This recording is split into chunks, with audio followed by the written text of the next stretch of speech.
أعوذ بالله من الشيطان الرجيم. بسم الله الرحمن الرحيم. ألف لام ميم. ذلك الكتاب لا ريب فيه هدى للمتقين. بسم الله الرحمن الرحيم، والصلاة والسلام على نبينا محمد وعلى آله وأصحابه وسلم تسليما كثيرا. سبحانك لا علم لنا إلا ما علمتنا إنك أنت العليم الحكيم. أستغفر الله الذي لا إله إلا هو الحي القيوم وأتوب إليه. اللهم انفعنا بما علمتنا وعلمنا ما ينفعنا وزدنا علما. بي جمعة دوني هجرية باكلي أني كمناني أني بيناني أني فلا. شهر رمضان من يسونغلوه أتاني كلنا. miladi nasaraw ka jate ba fula ani mugani kele san kalo naani na biye o mugani sabana ambe dawda bugu masjid raja ambo kono juma temene an kumana suratul fatiha nyu tafsiri ke basmala an kumanoka bi abedda mina suratul baqara ni sorai a jigina madina de sora min jigina ciren ka katon makka sigila ma hijira ke ba fode ma kon makiyu sora jigina ciren ka katon makka sigila waye makka sora hari na ya soro yoro dobe sora kono a jigina ka ciren to yoro were me waye makiyu de sora fana ube aya jigina cide hijiralen kofe kata madina uba fo mamadaniyu hari na ya soro o do jigina ka ciden to makka tanka hijiralen kofe abe konte madina sora de madina sora ulu akacha ka aya ka jamma ka sora we madina sora fana la sura min kajjana be o yenninde aya min fana kajjani qur'ana ka aya be o be ale de kono suratul baqara maka sura wulube kuma dinal lesili de ka uluka kuma ka giri uka dagbalu ka giri min yin maka sura we ulube kuma dunal lesili de ka min yin madina sura we ulube kuma dina ka furu de ka uka kuma mangiri komi makka soraw bagali batte wulula kankar madda batte wulula komi makka soraw parce que wulu wakati ya soro limaniya ma fantira mo duskun kono bo sariya de be fo ani kele chogo wulu de kacha madina soraw la wanko basmala an kuma no ka kateme alif lam mim ba fo nindema الحروف المقطعة من حرف تقول من فلانية وبافولو دما فنا حروف الهجائية دونك باو ينيغون سوسو وكمانا أنوك حكمة لا كما تشاما ندونك باو يكما كما فو على إبو سرونيا كما ناني دي كونو الحروف المقطعة دونك هو يكما كما فوق وبو فرانيون كما ناني كونو كما فلو تيجي ولوكو أن لها معنا ولوكو كمانا بأولا كوكوربولا كما فلو تيجي وكو حروف المقطعة حرف تيجي من فلان كوربولا واختلف أصحاب هذا القول في تعيينه هل هو اسم الله عز وجل أو اسم للسورة أو أنه إشارة إلى مدة هذه الأمة والنحو ذلك munun ko mana bala koro bula usagira u yere nyogon soso do ko yala u koro nyede ala togo de do do ko koro nye ko ala togo de do ko ayi soraw de togo do abe ko min ciden ko alif lam mim sajada do ko huruful munqata e sora togo de do ko ayi ko ube koriya ke kata ciden kam manto ka e wajinya sigi hakkedema kata nunu na nyugonana munun ko koro bala wudu tayin ni kuma fulana tiru hiya hurufu hijaiyan laysa laha ma'na itilagha kuma fulana tiru wudu ko harafun nunu ni huruful hijaiya de ko mana tula few ko koro tula few ni kuma fulana tiru ye alqawlu salisu laha ma'na Allahu a'lamu bihi kuma sabana tiru unuko mana benni ewa hurufu tigele mun fulani ne uko korobula de me antu korodo amba fu ala de bado fa najjam bi anna allaha mana walakin allaha a'lam ko ulube dantiga ka ko korobula me ulutu korodo de me ulubu korodo ni sage kata alama ubafu allahu a'lam bihi لأنهم يقولون إن القرآن لا يمكن أن ينزل إلا بمعنى بس يقولوا كو قرآن تسكى جدي كو معنى تالا كو قرآن تسكى جدي كو قرآن تالا كو لا كل بافو كو قرآن بالا مولوتو دود وبافو الله أعلم القول الرابع التوقف كما نانينا ولوكو أنكوني ante se ka fo mana bula anta fo mana tula an koni de ko di alamate uba fo nin lema atawaqquf wala nazidu ala tilawatiha wa naqulu Allahu a'lam ko ulubu kala uba fo ala de bado Allahu a'lam anna alaha ma'ana amla yala mana bala korotala ala de bodo antodo ninye kuma nani na tiguye nunu yen ninfo bon nin kuma nani la don ke bawo ye min giriya ka keneya kuma fulana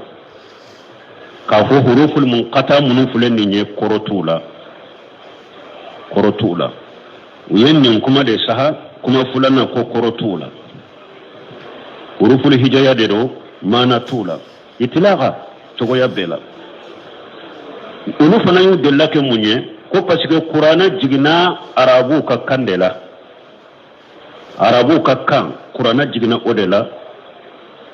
bo arabu yire kallu wala o ka kanna harafu munu fulen ninye o bolo koroto la numu farafenka misali la niko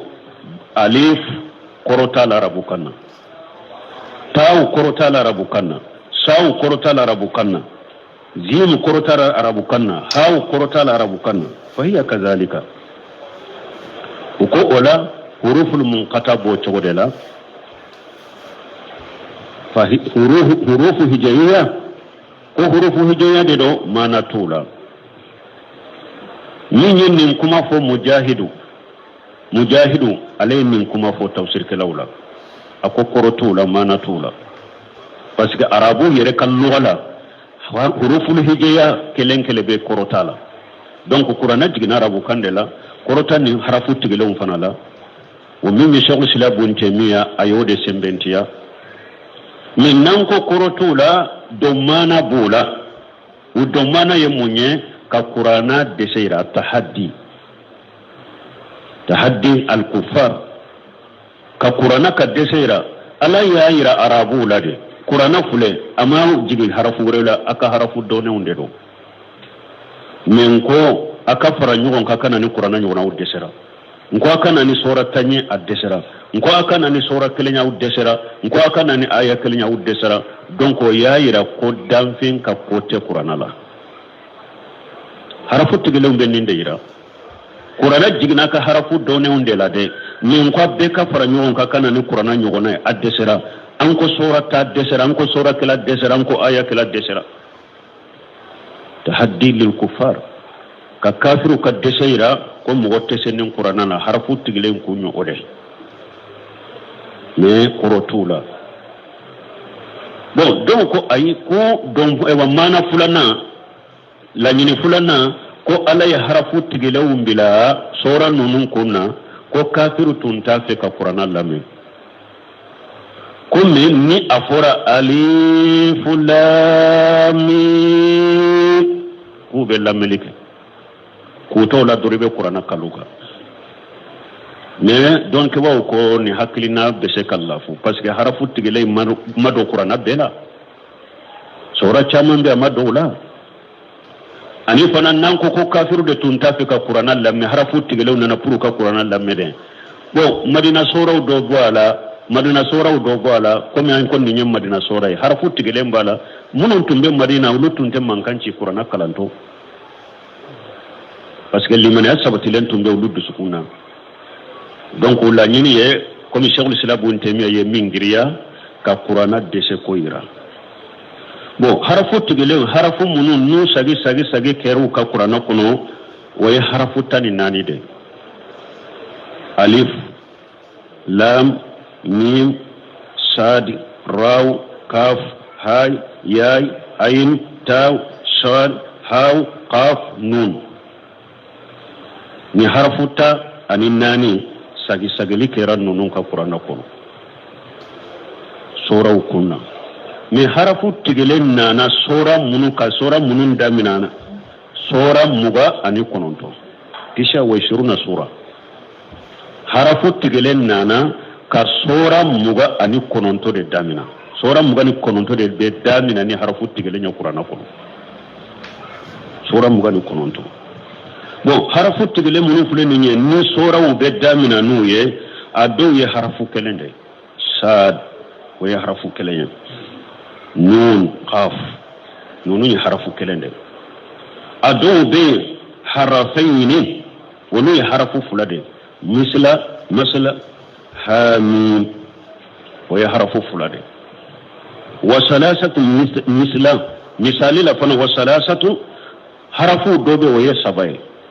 مثال لا ألف لام ميم وهي حرف سبعة وأربعة حرف دوبه حرف تكلم وهي ناني ده مثال لا ألف لام ميم را ميم ناني ده ألف لام ميم صاد من فن ناني دي وخمسة حرف تجلين دو بير عليه حرف دورو دي فرلا نيونكا كاف هاي ياي عين صاد دونك داني نيندي قران حرف تجلي اتايرا تشوغو اداني حرف دورو donc ni harafu tigele antum be doni min fo harafu tigele na oyen ni an ko mana tala korotala me do mana bala hikma bala o ko fela ko zalikal kitab min kitabu min fule yanfe jalika isharatu ila shay ba'id ka qur'ana kortaira abe ko min ni be koriya ke katafema min kajja tu ka qur'ana kortaira ka bonya ila jalikal kitabu o kitabu min fule yanfe ka abonya ila ka korta ila kitabu yani maktubu kitabu fana mana nye ko sebele qur'ana sabele be yoro saba wodi ato ala ko ma kitabu yani al maktub asabele be lahul mahfuzula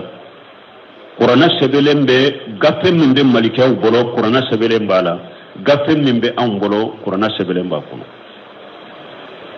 wodi ato ala ko ma kitabu yani al maktub fi sebele asabira lahul mahfuzula asabira malikaw ka gafela asabelem be hada madon ka gafe kono ala ko nin kitabu min fulen ni la rayba fihi shika te qur'ana la ni qur'ana kalamba be la rayba fihi do ba fo la rayba be joy zalikal kitab la rayba be joy min ye kitabu ye shikkatala shikka sute qur'ana la shikka site qur'ana la ko abola ala de fe mo shikka na shikkala shikatala ube la riba la tartabu fihi ala yawnya marakana shika qur'ana la imma la yankibariya ko shikate qur'ana la imma ala yanya mariya ko kana shika qur'ana la bo tafsir usul tafsir tibu ya nati aya nimma na fulana na aya la tafsir fulana na aya la utanyu nguli ala ka kuma ferele ndo bu fula beta la riba ala ya iran shikate qur'ana la ala ya nyamar ya fana mo shikana shika qur'ana la kalambago dobe joya ube sage ka kalanta fihi huda lil muttaqin kanda be qur'ana la ala nya sirenya bagawe kanda be qur'ana la ala nya sirenya bagawe do fana ba kala jalikal kitabu la riba fihi min kitabu shikatala ibetme la riba in kaibena waqfu ke fihi zalikal kitab la riba fihi min qur'ana shikashitala kana shikala fana o ko fe bika kalanta qur'an huda lil muttaqin qur'ana kandaye alinya sirnya bagawe munna la yasrina baw krekreya ala yasrina bagaye de imtisali awamir wa istinad nawahi ala yinyamra minna kake ayibal minna katoy ala yasrina baw de krekreya ya ko qur'ana kandaye uluma kam go to wala me kasro aya wure la ko huda lin nas ala ko qur'ana kanda de hada madawnya me yari ala yasrina baw krekreya kandaye to ya fulade kanda tuya fulade hidayatu amma wa khassa kanda dobe we bafo hidayatul amma o bebeka kanda dobe we bafo qasu o yekere kere yani ni mo min yaso huwa hidayatul ilmi wal irsadi ni alako huda lin nas hidayatul amma de o yoroye hidayatul amma munye ubafo hidayatul ilmi wal irshadi kila dunya ikatula dunya kanda aniki bila sira kanda nimbe beka woyoro de ni ala ko hudal linnas woyede kila dunya umugna nana wa masamudu fahadainahum fastahabbu li'ama ala al-huda mana kakanda bangiye kacinya bangiye kanda dode do uba fode ma hidayatul ilmi wal irshad ni ala ko hudal linnasi akambo o yorodema mana ala yehuja jobeka ka bangeli ke be ka bibbila sirani qur'anai hada madembe waye hidayatul amma obe hada madembe ka huja joka ka bangeli kiye ki bila sira kila dunya ala yo ke hada madembe na ko hudal linnasi o koroyo o yorode o yorola qur'ana nana ka bangeli ke be ka huja jobeka be na ko huda lil muttaqina ala nya siranya bago taye munyulu ye kanda fulay mbesoro ala nya siranya bago ta ulu ye kanda fulay mbesoro hidayatul ilmi wa risad wa hidayatul amal wa tawfiq ki bila sira ka bangeli ke ye ki bila sira ala nya siranya bago yo kanda soro e pi ka barake nae fana ki be se makadu biskun kono ka barake nae ala nya siranya bago yo fana soro re kanda chugo fulana باخو هداية العمل والتوفيق تنك على يسرى بغو يكندا فلان يسرو ودياتو على يكري كريايا أكو هدى للمتقين أما فهدى للناس بس هذا ما دون توتاي كهوجة دي جوكا من ينكا دو نبلا لسرى نيا دو نبارك ناي فنا نيا تنسون ناما وين على يسرى بغو دي تاي ولي يكندا فلان بسرو هداية العلم والرشاد وهداية التوفيق والعمل على ينسرنا بغو يفلا بسرو ودياتو على يكركرا يكو هدى للمتقين أكو قرآن كندا دي على ينسرنا بغو ما كندا تغو فلا يمبي الذين يؤمنون بالغيب ويقيمون الصلاة ومما رزقناهم ينفقون الذين يؤمنون بالغيب على يسرنا بغو يجوني على بينا ما نكتو دورو فو على يسرنا بغلا الذين يؤمنون بالغيب ولد دو أبي لمنيا نكو دغولين نكو كود دغولين قرانا تيدن كسنة ويكود دغولين فوق التمي مؤمن بدالا كود دغولين منون بنا ني قرانا يوفو ني تيدن يوفو مؤمن بدا أبلا kaburu la jaba ala be kalimana ni alai mi janu arjanna jahannaba feseli bara gafew tingo fenye ko dogolende mu'minu be dala min temena ani min bena qaybu be de bo kono tingo fen dogolendo do belli manana be ala kam man kutu ala yereke tugo ye fengo fen fu belli manana be ويقيمون الصلاة وبيصلي فناناتي الشغلة ألا ما فوق ويفعلون الصلاة ألا ما فوق يؤتون بالصلاة أما فوق بيصلي كأما فوق بينا نصلي أكوبا جو صلي جولي فو صلي جوسون ككلوشي بلو أواجب ككلوشي بلو السنة ككلوشي بلو alla nya siranya min kaka kasoro salli la kito salli la kasoro ibolo disukun kalashi alla nya siranya salli kono ni yake ye balugo ye jama salli ka koloshi ni le to ko iqamatu sala o ni mo min ye salli nati min to godela a dosen koroshira a wajibu koroshira a sunna koroshira a mustahabu koroshira alla nya siranya min kan kasoro salli kono soro li bolo disukun kalashira alaye ala kon ni salli sugude ma inna salata tanha anil fahsai wal munkari ako salli be hada madem bali ka bo ko juguma ko ce juguma ani ko kone waye o salli sugude aw salli fana akagele de wada to ala ko yuqimuna salat ci den ko inna wala ma yuhasabu bihi al abdu yawm al qiyamati min amalihi salatuhu إن صلحت فقد أفلح وأنجح وإن فسدت فقد خاب وخسر فإن انتقص من فريدته شيء قال الرب عز وجل انظروا هل لعبد من تطوع فيكمل بها ما انتقص من الفريدة ثم تكون شائر آماله على حاجة كيدن كل يوم القيامة دو ako jo bara munun bini alache ibe minin ka folo minna ika bara wala bara munun bini alache waye sallide yaro hadisa do bena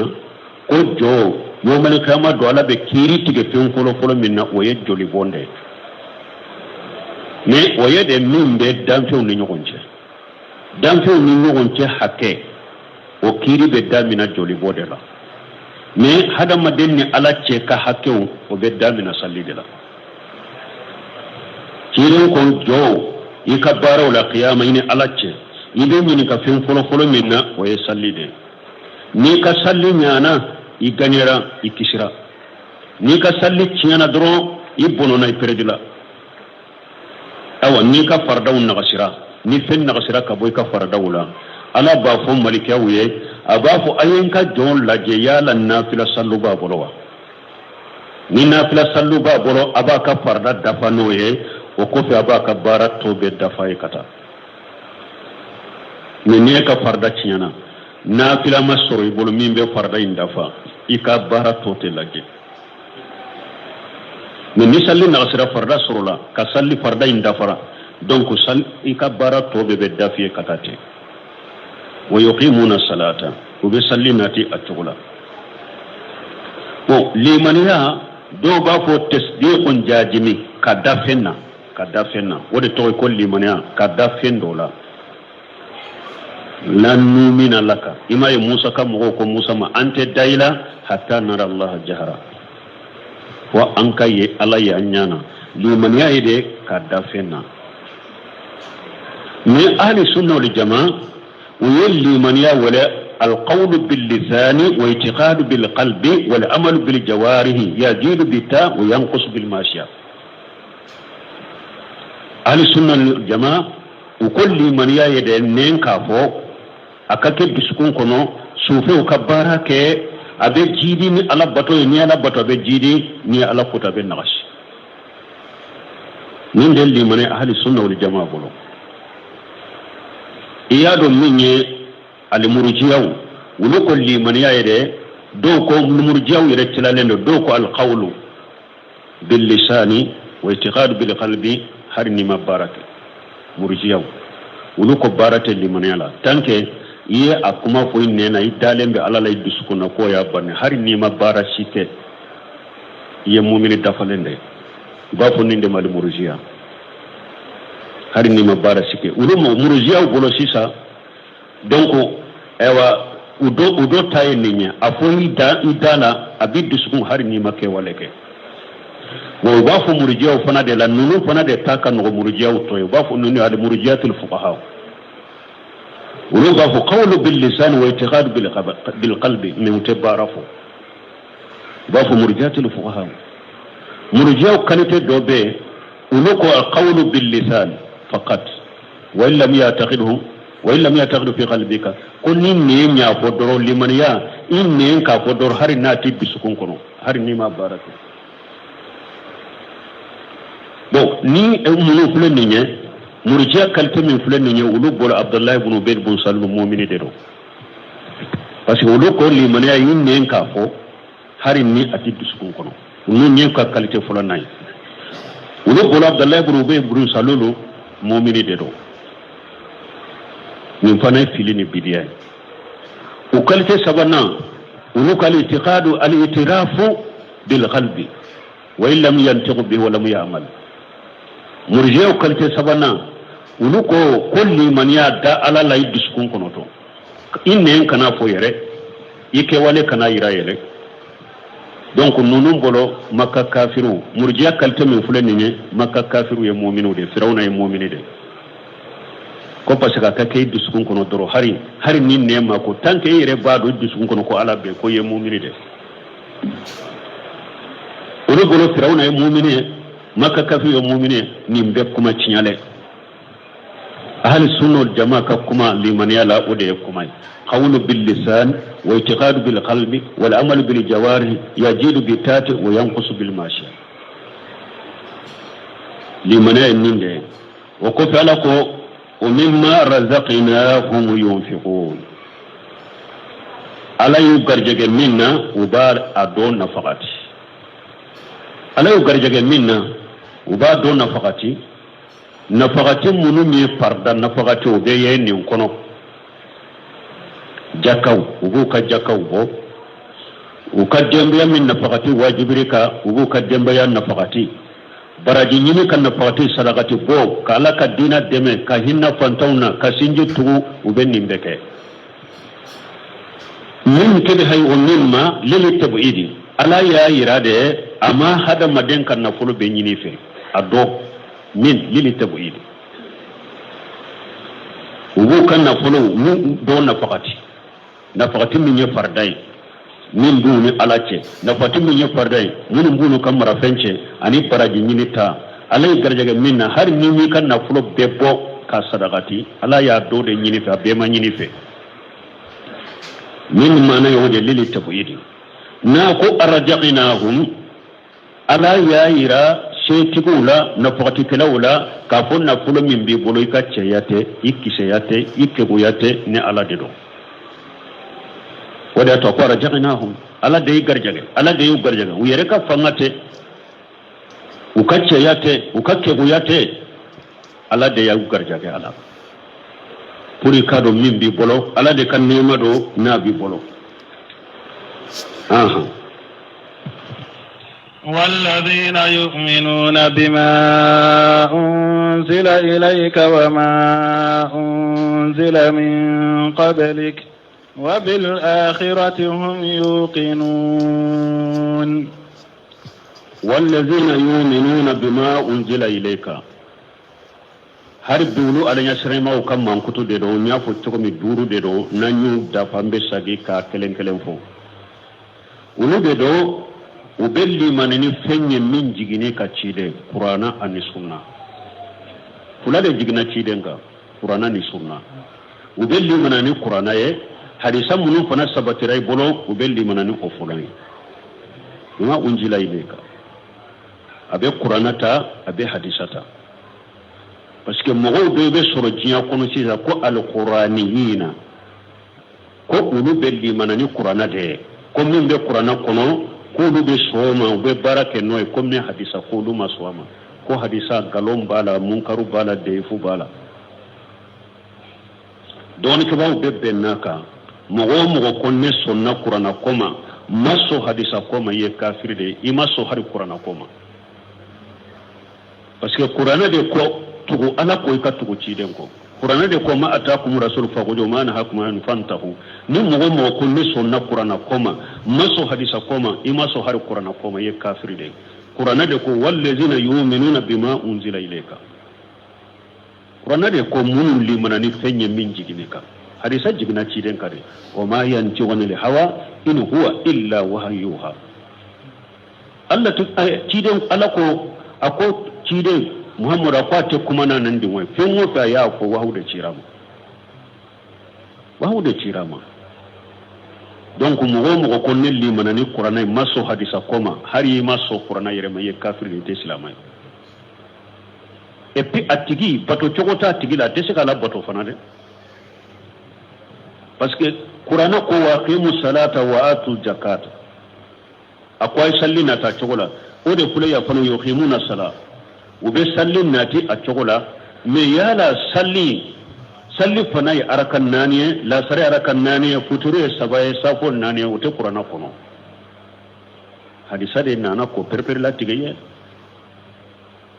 ni e ko be barake ni qur'ana de ite barake ni hadisa ibe salli fana salli nani munna ibe la sare salli nani munna ibe future salli saba munna ibe safo salli nani munna nonun ta qur'ana kono hadisa de yu bangiye ni mugu min ko ne be barake ni qur'ana ko ka jakka de bo min na folo de jakka bala ni na folo sugu jakka tala ni na folo sera ni sabe ma jakka bala ni sanyi le mana jakka o be qur'ana kono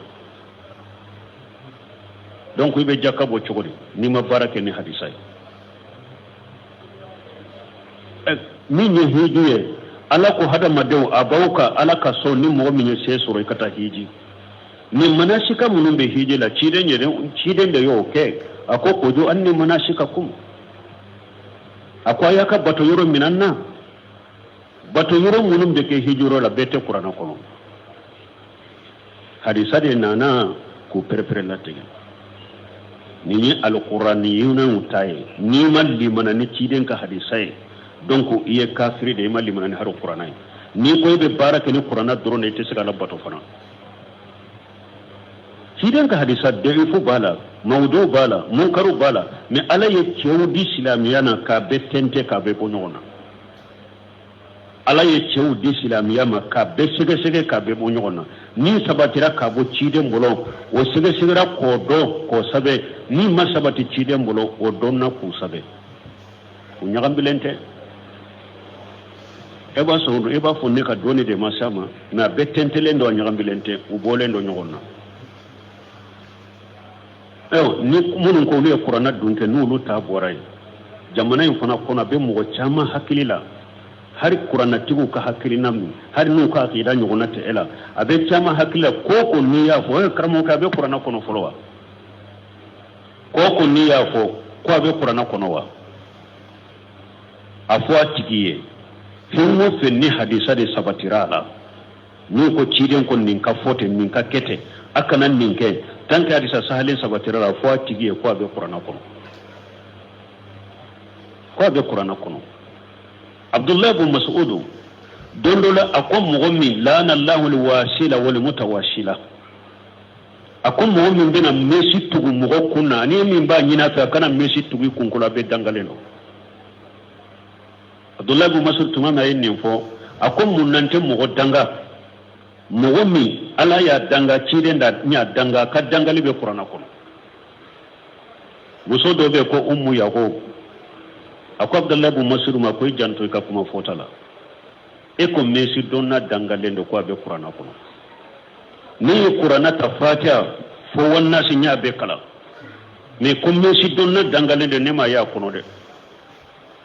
عبد الله بن مسعود قام وإن كنت قريتيه فقد وجدتيه أقولنا يا سوري قرآن كلا يا سوري أبي أقول يجمع عبد الله بن مسعود قال يا لا إما كرا قرآن كنوا وما أتاكم رسول فخذوه وما نهاكم عنه فانتهوا ciiden ye min di aw ma a y'a mina a y'a bali min na a y'a to ye e m'o kala ko ɲ'o kala wa ko misi haramu b'o yɔrɔ de la a bɛ kuranna kɔnɔ ten o fɛ ni ciiden de ka balili sabatira kan ou bien ɲamarikan de sabatira kan a bɛ kuranna kɔnɔ dɛ wa yuminuna bima unzila ilayka wa ma unzila min qablika min jigina i ɲɛ u bɛ limanaw fana ye tawreta al injili ani kitabu jigina qur'ana ɲe mu'minu be limana na beye u te kitabu la limana yoro la u te ciden bo cidena u be limana ya beye wa bil akhirati hum yuqinuna awa u be dankanani la garafana naliye fana u be dankanani la garan naliye nko mu'minu ala yu ufewa mankutu duru de fula ala yin siranya bagawu ala ye mankutu duru de fula ni aya kon mankutu folo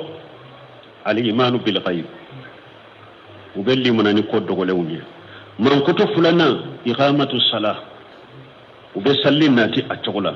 mankutu sabana al infaqu mimma rajahum Allah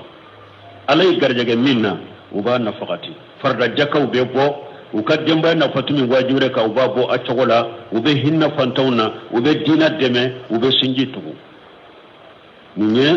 ukamman kutu sabanay ukamman kutu nanina qawluhu ta'ala walladhina yu'minuna bima unzila ilayka wa unzila min qablika kamman kutu nanina ube limanani qur'anay fengo fen jigna cinde ka qur'anani aka hadisa sahlu ani kitabu mun jigna sani qur'ana ka jigi sani ciden ka ci welli munana be u kamma on kutu duruna al inqanu bil akhirati u dankana lembe ni la garay u be dankana la garay bo alanya serenya bagaw ni aya ye ni man kutu duru de fo alanya serenya bagala ala ku sabatanna أولئك على هدى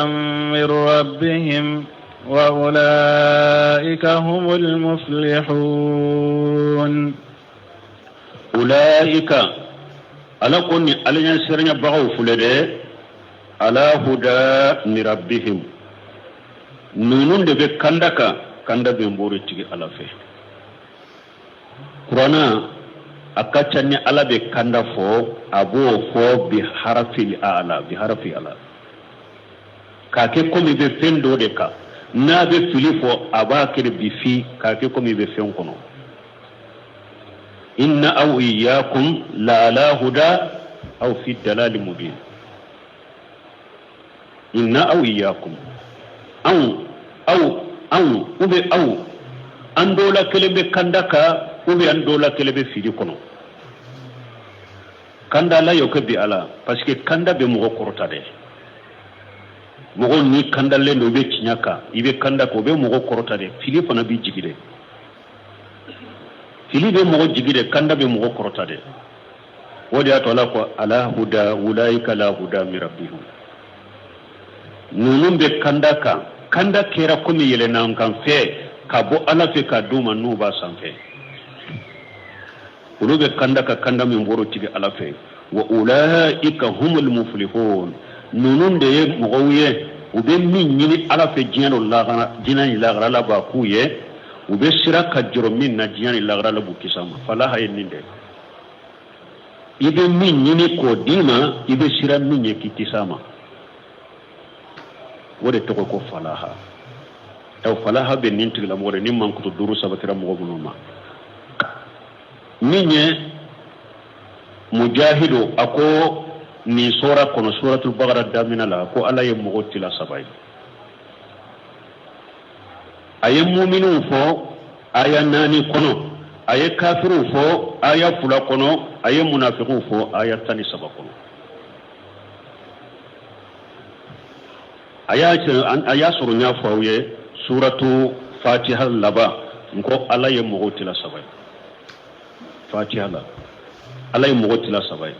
ihdina siratal mustaqim wa yade ulaika mal ladina an'ama Allahu alaihim minan nabiyyin wa siddiqin wa shuhada'i wa salihin wa hasuna ulaika rafiqa ihdina siratal mustaqim siratal ladina an'amta alaihim alay nemake mo munun ka sirabe nabi nyumo tinya tigun sedi sun mo nyumo uluka sira wa yasrafulay sirafulana khairul maghdubi alaihim ala dimna mo munun ko munun nye tinya do banna ka barakena sira sabana khairul maghdubi alaihim wala dalina mo munun fililen do doni to bolo ube dina kenin ko hakilina de ugana batunu ka hakilina de comme nasaraw qur'ana yemo jamakulu tila sabaye kamo tila sabaye min ye suratul fatiha laba suratul baqara damina fana mo tila sabaye mu'min dafale munu limanani alay jahiran wa batina wala mu'min dafale woni o kono dusukun kono o kenemalaw o ya beddi alama o ba fununu ma mu'mini dafale ako ala nana kafiru fo aya fulana wulubina fo kafiru fana ye munun banna ala koma jahiran wa batina udusukun kono o kenemalo banna ala koma pew ba fununu ma kafiru donc aya nani minni mu'minu forala wulu fule ka kalawye aya fulay mun fana ni kafiru forala o fana bena kala إن الذين كفروا سواء عليهم أأنذرتهم أم لم تنذرهم لا يؤمنون إن الذين كفروا ألكم مسمين كرتا لين وكم مؤمنون كافر يرى كافر مني أي قتل حق وستروه مؤمنون tinya datugu ka tinya suturi ku bama kafiri yeninde ninye tinya datugu ka tinya sutura akana ye kafiri koro ninde alako mu'minu kafira kala fisru waliya sawaa'u alaihim abede kakau bolo anzartahum am lam tunzirhum iyu bagabagaw mu bagabagaw ka bagabali baliya bede kakau bolo la yu'minuna utalli maniya bagabara ma bagabagaw telli maniya bon ni yen fo sisa do be se ka fo kafiru do fana be wulu limaniyara de ala fana ko mo munun kafiriyara be de kaku bolo iyu bagabagaw telli maniya kafiru fana do limaniyara kafiru do ba ke kan limaniya ambo ni aya fara nyon ka chugodi amba fo ala ye kafiru munun fo ya aya wure de bina faran fanshiya inna alladhina haqqat alaihim kalimatu rabbika la yu'minuna alaka kuma sabira mununka kafir mununka ku be sauka kafire utelli man yawludo kodo wuludo yu bagabaga utelli man ya ala yufu ayawre kono akunni ala ya sabe kafir mununka utelli man ya walau ja'atuhum kullu ayati hatta yarawla azab al-alim ini kabako ini tamase nana uluma utelli man ya fo mu yella jaba ya wunyana donc o kafir su utelli man ya o de ko fulen ni nya kafir munu ala ya sebu kare ku utelli man ya de few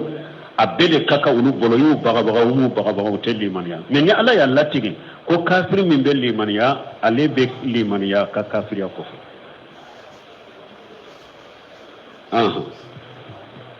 ختم الله على قلوبهم وعلى سمعهم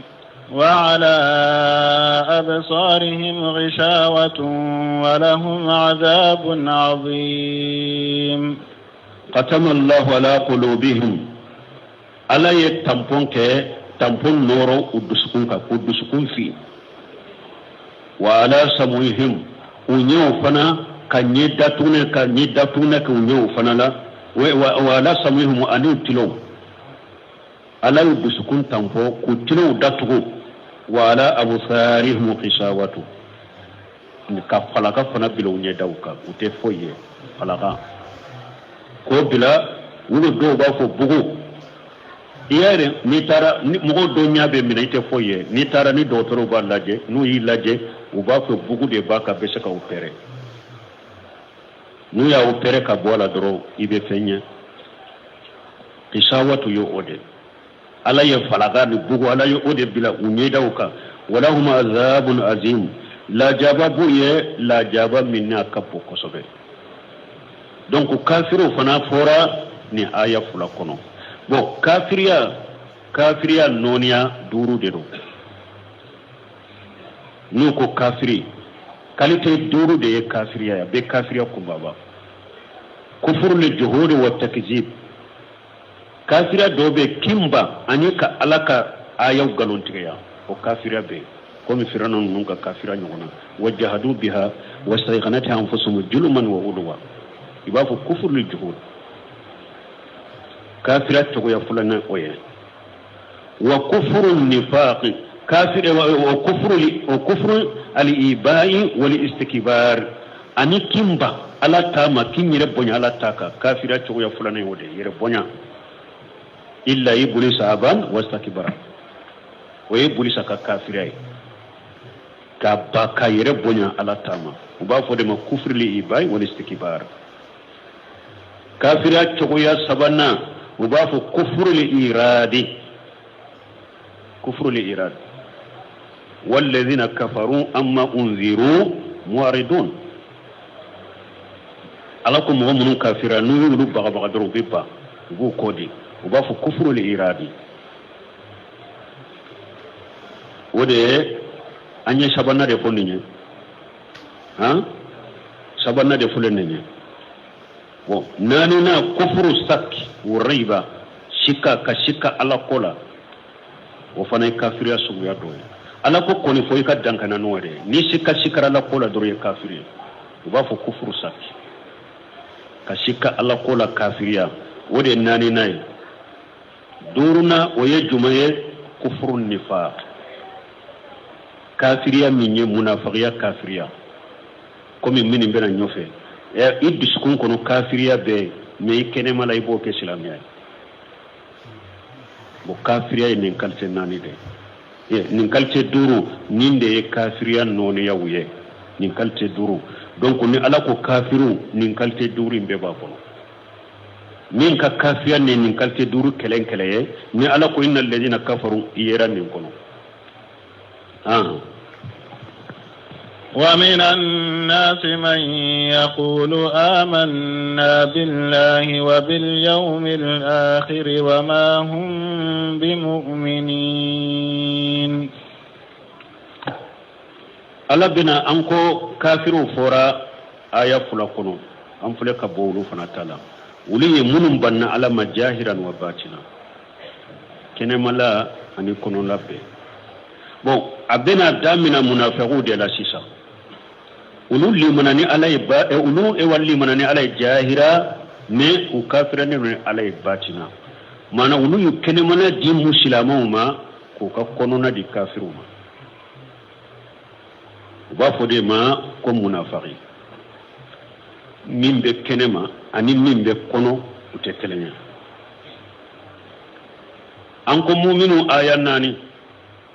kafiru aya fula munafiqu ayatan saba munna munafiqi de tora kacha silamaka kateme kafiru kunkelenka wodi yato munafiqu ala yuluke ayatan saba munafiqi de tora kabo aka tora kacha silamu ni silamiyaka kateme kafiru kunkelenka parce que kafiru kunkele beba ledo ale kafiru nintandoye antanka kumanyana mafo anyana anta faranka kola me munafiqi an obe konte andela mugo toba kontana anyere fana abancela abanka kuma me abe bonka ko be kalama aleka tora kabbo silamu ni silamiyaka wodi atola yuluke ayatani saba anika sura na ka suratu tauba ko ka kibariya fo suratul munafiqun ko ka kibariya fo suratul nur nunu ko ka kibariya fo la kosobe pour silamu ibese ki yere kolosi munafiqa ma chogome ani kibure kolosi munafiqu yerema uloka kofo chayara kunana kunanu katama seninde pour e yere bese ki yere kolosi munafiqa ma chogome ani bese ki yere kolosi munafiqu ma chogome munafiqiya atunte makka makka munafiqiya tanade tumbe makka tumbi ka silamiya de dogo ibi kallimana de dogo ni kallimana bo kene madro kafiru bi kele ubi toro makka min tumbe ibi limana dogo de munafiqiya tunte mogo mo ye hijira ke ka bo makka kata madina iya keni yere de mogo mi jako ka hijira ke be yake Allah kamade ani Allah nyini ni dina nyini ni wo ciiden nale madina aye yahudiya kalite saba soro madina banu khaynuqa banu nadir banu qurayza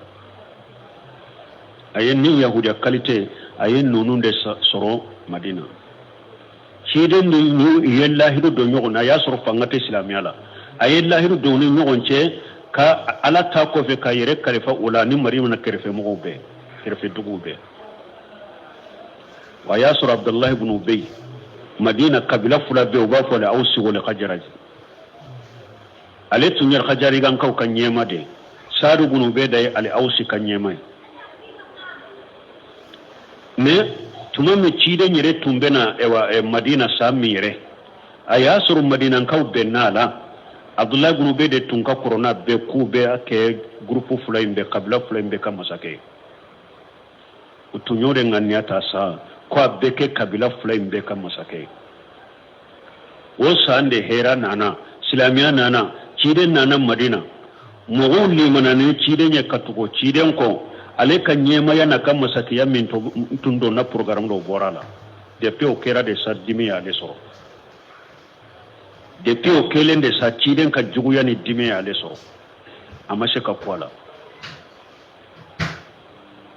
kwala mais toujours me amake munafiqiya folode abete abataka amake munafiqiya folo me ciden ka dimi bala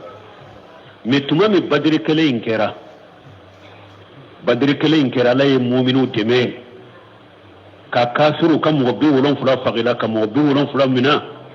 kibariyan nale madina abdullah ibn ubay ibn saluti haja amru kharit tawajjaha akon ninye koye ninye sile amfana made parce que ya sura ye kafiri de amari munafiqiyan ke folo mais akon min fule ka ken nonu nya ciden fule ka min ken nin kafiru la ni nyogona nye sile ba amfana manama do silame en kono de abena amfana faga ya kankan na folo minaya wala de pour aleka tanga akan nin ka tanga kan na folo ka tanga aka kene mala ye silamiya fo nin ka kene mala la mais disukun kono bannendo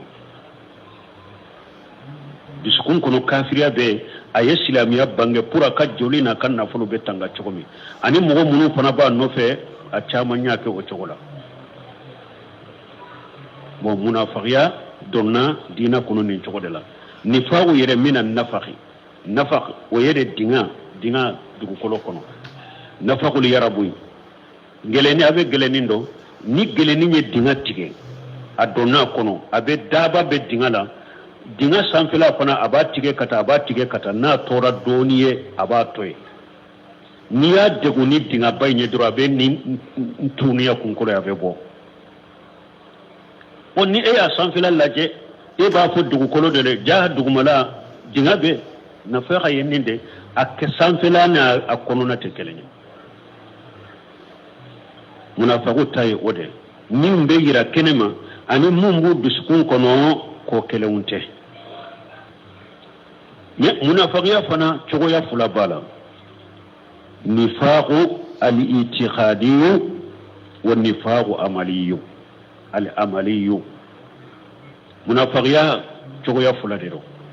ubafu nifaqu al-i'tiqadi biskum munafiqiya odi abdullah ibn ubay ibn salul kam munafiqiya ubafu de ma kun nifaqu al-akbar kum munafiqiya kum baba al-nifaqu amaliyun baraka munafiqiya be ubafu de man nifaqu al-asghar kum munafiqiya fitini o ni nifaqu al-akbar alayya kalite worode ibafu de man nifaqu al-i'tiqadi ubafu nifaqu al-akbar kalite worode do folo takjibu rasul ka ciden galontiya sallallahu alaihi wasallam ka ciden galontiya munafiqiya dero takjibu ba'd ma jaa bihi rasul fulanna ciden min nana ka do galontiya kada adola kado galontiya munafiqiya kalte fulana yoye sabana bughdu rasul sallallahu alaihi wasallam kaciden kunya munafiqiya dedo kaciden kunya munafiqiya kumbaba kalte sabana de kaciden kunya nanina bughdu بعد ما جاء به الرسول صلى الله عليه وسلم ciden ni sariya min nana ciden ni dina min nana kodoko idusukun kono munafiqiya de do ciden ni sariya min nana kadoko idusukun kono munafiqiya de do ninde nani na de nini duruna al masarratu bi inqifadi din rasul sallallahu alaihi wasallam nifaqul akbar anko ko woro de do aduruna kan nison jani ciden ka dina majigide ni ciden bato bago sunna mo munum be cinyaka ulu kan majigi ode kadi iddu sukumbe nison ja munafiqiya de do kad nison jani ciden ka dina majigile munafiqiya de do waruna al karahiyatu li intisari din rasul sallallahu alaihi wasallam ciden ka dina kademe o koko koniya o ye munafiqiya de ni sunna mogo demenade ni ciden ka dina demenade o be e toro e bo de ko o be digi ela o ye munafiqiya de donc nifaqul akbar nin kalte woro de do munafiqiya kumbaba nin kalte woro de do iba fo nifaqul itiqadi bon nifaqu amaliyu oye munafiq nifaqul asghar wote mo bon nifaqul akbar bi la ya boy la bo islamia de kono nifaqul akbar nifaqul itiqadi o bi bo islamia kono pew e wonni saraka fi derkil asfal min an-nar ibe jahannaba dembe duguma o ba fo mo kono munafiq yakum baba o bi kafira o bi la bo islamia kono bon nifaqu amaliyu o ba fo nifaqul asghar wote la bo islamia kono iye kabara junugo tige ima bo silamiya kono mana munafiqu kabara chogo do bi bolo me ma bo silamiya kono bo oye ko durude nifaqu amali ko durude do nani nana hadisa do kono arba man kunna fihi kana munafiqa khalisa ومن كانت فيه منهن قسلة كانت له فيه قسلة من النفاق حتى يداها إذا حدث كذبا وإذا أتمنى قانا وإذا وعد أخلف وإذا قسم فجر نناني بحديث الدولة إذا وعد أخلف وإذا أتمنى قانا وإذا أحد قدر وإذا قسم فجر نناني ننو سبتira mu'mina ciden ko arba man kunna fi kana munafiqa khalisa ako konnani bennu be mu'mina ye munafiqi dafadanye no konnani ma nyogon soroila no dola kelembila munafiqiya jogo do bila foni ya toy wala ida hadasa kajaba na ye barok fodora be galontige wayja utumina khana ni dara lakaten kalfama abi jamfa wayja wada aqlafa na yillahiru dima abillahiru fonko nyogonya abillahiru fonko wayja qasama fajara donc na do nakele la dro abedantime na do nakele la abedantime ni nani abenni hadisa kono ni nye munafiqu jogode do ba ake wayja duruna hakili fule kappa ala obe hadisa wala ayatul munafiq salasu ija hadasa kajaba wayja utumina qana wayja ahada qadara wode be farannani inka apasika be do kono ja wada khilafa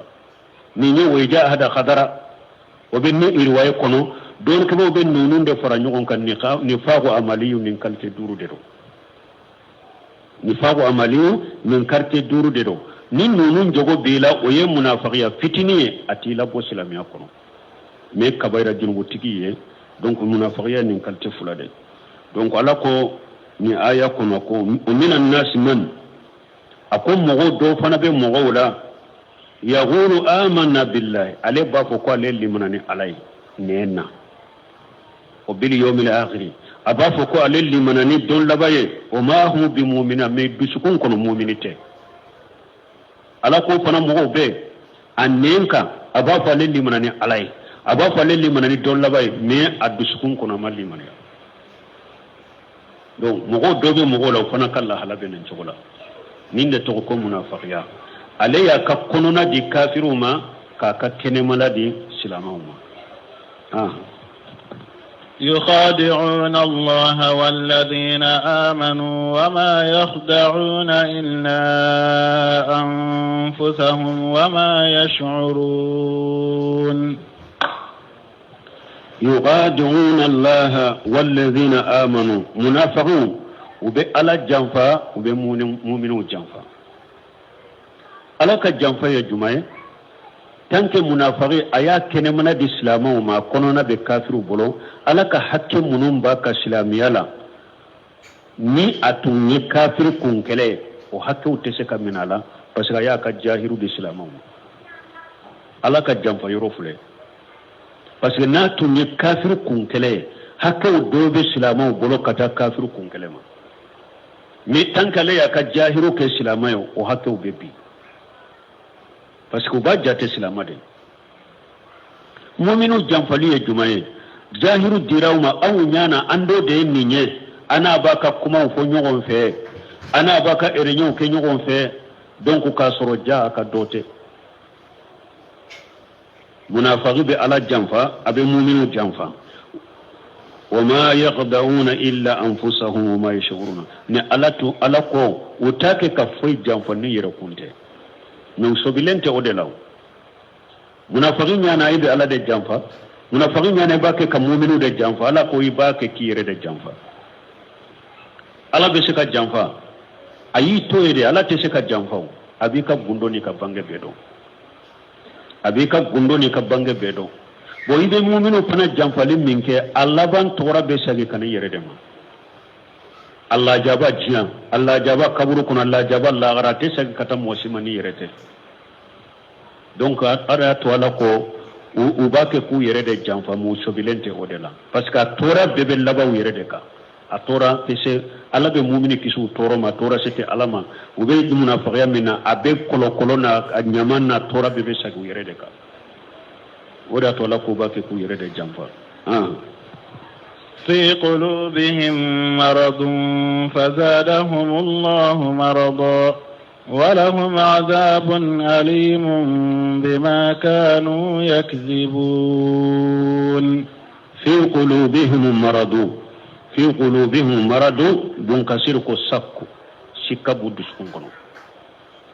بنابو دسكون كنو بنين يجمع شكابو دسكون كنو فجادهم الله مرضا ألا فنيو جيدي شكال الدين إنكتا ونخلب أفئدتهم وأبصارهم كما لم يؤمنوا به أول مرة بس هذا ما دنيو كودو كألا فنبي سركتا الجزاء من جنس عمله بيرم بي ويري شكرا دينا لا ألا فنيدو فروكا شكا كتا أبيكم آية ويركون ألا كنا ألا بود سكون يلما mu ñew yelema kuddusu ku ñelema tanke nu malli manani qur'anan na nu masnya folo mun nu malli mananay o koso ne alabu ñew yelema ka boka kuddusu ku ñelema ka boka kata yam fana ala ko shikka kuddusu kun kono ni ala yu jidi shikala wala hum azabun alim la jababu la jabamu bu ladimi bima kanu yakjibuna itumbe ci don galon tigaliminke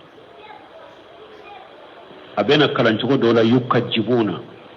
utumbe galontige minke parce que munafiqi galontige la de munafiqi duskun kona ye chide galontige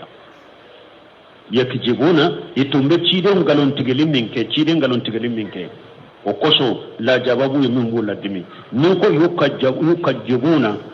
utumbe galon yere tumbe galomintige parce que munafiqi galontige la de abe min fo dala ta kono galontige la do yukajibuna donc kalanchogo fulay be minyira munafiqu be chire ngalon tigeli min kella jaba dimne mbay o koso munafiqu be yere bakke ka galon min tige da jaba dimne mbay o koso mun kasir ko bima kanu yakjibuna wa khuriya yukajibuna aku ya kala kalanchogo la ka fo yukajibuna وغير كانوا ممتثلين بهذا وهذا منكسركم منافقون نمن كتب فلا بيتوبولا نمن كتب فلا بيتوبولا تنبتشيدون قالون تجيا ويريه قالون تجلا ودين فإنهم كانوا كذبة ويكذبون بالغيب يجمعون بين هذا وهذا قالون تجلا ودو وتنبكو دغلون فنا قالون تجلا وينين فلا ينبه فرانيونكا وإذا قيل لهم لا تفسدوا في الأرض قالوا إنما نحن مصلحون وإذا قيل لهم نيكون منافقون نوما وبين منافقين منا وبتشيل منا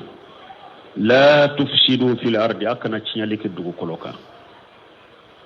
قالوا منافقون بافو إنما نحن مصلحون ko aunde yeddilali kelawye هم المنافقون أما لا تفسدوا في الأرض الفساد هو الكفر والعمل بالمعصية لا تفسدوا في الأرض تيالي دوكو كلوكا كافريا ديدو أني كبارة كني على صوصوه وقيل وإذا قيل له لا تفسدوا في الأرض يعني لا تأسوا في الأرض تشرك له دوكو نوكو ما كان تشيالي كدوكو كلوكا كورو يا كان على صوصو دوكو كلوكا وكان فسادهم ذلك ماشية الله وكتشيالي تنيم من يدوكو كلوكا على صوصو لأنهم من أسى الله في الأرض parce que ni mɔgɔ mɔgɔ ye ala sɔsɔ dugukolo kan wa amara bi masiyatihi ou bien ni mɔgɔ mɔgɔ ye mɔgɔ ɲamara ni ala sɔsɔ dugukolo kan faqad afsada fil ard ye tiɲɛli kɛ dugukolo kan lianna salaha al ardi was samai bi ta'at parce que dugukolo ɲali ani dugukolo dilali ani sankaba dilali a bɛ kɛnɛ ala bato de donc tiɲɛli o ye ala sɔsɔ ni junubu kɛli de bon nahnu muslimuna ko muslihuna alla ñene ye muñe ko parce que parti fula imbe anna bebe ñogon fe anye fere kan ni silamaw bebe cogomi anye fere kan ni kafiru bebe cogomi jama kulu fula imbe annu fula bebe nendo donc ande dilali kelawye munafiqo fula kan ni defo wa be komi sisa fana ni mo min ko jama munum be jiyo kono sisa ni ahli sunna wal jamaa ala manhaj salafu salih ni ko o jama ani jinya jama munum be siya ko ka be fara nyogon ka munum ba ka be fara nyogon ka ko lu de be dilalila ni e ko ni nya ala tade ni de sunna ni de tiden ta be kan ni de ta ko e dictateur de ko e dictateur de ko te mo bonya ite mo ka haklina bonya ko ka mo to ka horonya la bayu woro horo de to ka horonya la kanake ko be mo ko ka jonye ko ulu munun de be fara nyogon ka ko ambe be ko an kana nyogon sapte an kana nyogon lagosi an ka fara nyogon kate an ka bete ko ulu de dilali kelawye ka be fara nyogon kate munafiqu yin nin ka unyo munafiqu yu ka kono na di kafiru ma ko ka kene mana di mu'minu ma ko ulu de dilali kelay ko parce que unini jama fulay be benna ka fuje galon jama ni cinyang jama fara nyogon ka ko dilali kelay ala yere mun fo ala innahum humul mufsidun ألا إنهم هم المفسدون ولكن لا يشعرون ألا كوها تنيا يري إنهم ولو تيجي ده هم المفسدون ولو منافقون ده تنيا لكلاوي إنهم بافي كجمانو فرانيون كإني جما بكابة إني مو كابة إني مو من كابة إني مو كفرانيون كإني مو من كفرانيون كإيه تنيا لكلاوي ألا يودفو أقول تيجي ولو ده تنيا لكلاوي ولكن لا يشعرون من أتادو ده est-ce la yere jama min faraw ni e ko ja ko fara nyogon ka e dilali e ko be tinyali de ke anya fo an ko ala yere mu ko tilafata kuno saba ni e ko o jama kuno saba imbe ka baraka nyogon fe be kala nyine kelenye ambe ka do dakele ambe ka bo dakele kasoro ala yutila e ko ibo fara nyogon ka jonye tinyali kele e de tinyali kele suratul baqara kuna la fuleka mu ko tila mu'minu dafale kafiru kunkelew munafiqu aye beta fode ka beka sarafo bo ni eyu be fara nyon ka diyan kono ko eye dilali ke o eye kafir no mu'minu fara nyon ka munafiqun ni mu'minu fara nyon ka ko be kelenye an ka do da kele an ka bo da kele alaye saram min fo ko abadi kafir ma la garibe se ka do no fana tia alaye saray min fo ko abadi munafiqin ma la garibe se ka do no fana tia donc o bayira e tiali kala de e ba fe ko be fe fara nyon ka munun te se ka fara nyon ka wiye karamo do nyini kan ni na ko do ko nanye wolele ke kata tawhidi ma ko ka giri ko tawhidi be mo fara wanka tawhidi ko bla akwa tigi ka kuma min fule ni nye ko ale to minaye ko ala yere ka qur'ana yo galon tiga wajkuruji kuntum aada fa allafa baina qulubikum fasbahtum bi ni'matihi ikhwana ako sani ciden kana madina kaw kabila fula al awsani qajraji jugu ya bilele tumburi nyogon faga kabila fula nyogon faga de tumbuni nyogon cha ni juguya ube kele de ke ka nyogon faga ni kele chow banna ube nyogon bila ni ye dew soro fana kele chow soro la dro kele be wuli be nyogon faga tuguni o de tumbe madina munya ba ciden ni tawhid ni limana min dana madina ala yo fo ako madina ka kwa yimiri tumame au tunye nyogon jugu de ya au tunye nyogon jugu de ya ala nana kaw dusko fara nyogon kanil limana ya ay alla bana ka ke mu'min alla bana ka ke balma kele wunya ala ko cide mawlo an faqta ma fil ari jami'a ma allafta baina qulubihim walakin la allafa bainahum ako cide ma jianna furo be ni tunya na faqati ko madina kaw ka kelenye u kabbe ni tunya jianna furo be do adafa atunte se ka ke utunte se kabbe mais ni ala ne ala de yo fara nyogon ka bi tawhid bil iman ne ala de yo fara nyogon ka ni tawhid ni liman yaay donc tawhidi woleli be mo fara nyogon ka de sunna woleli be mo fara nyogon ka de o te mo fara de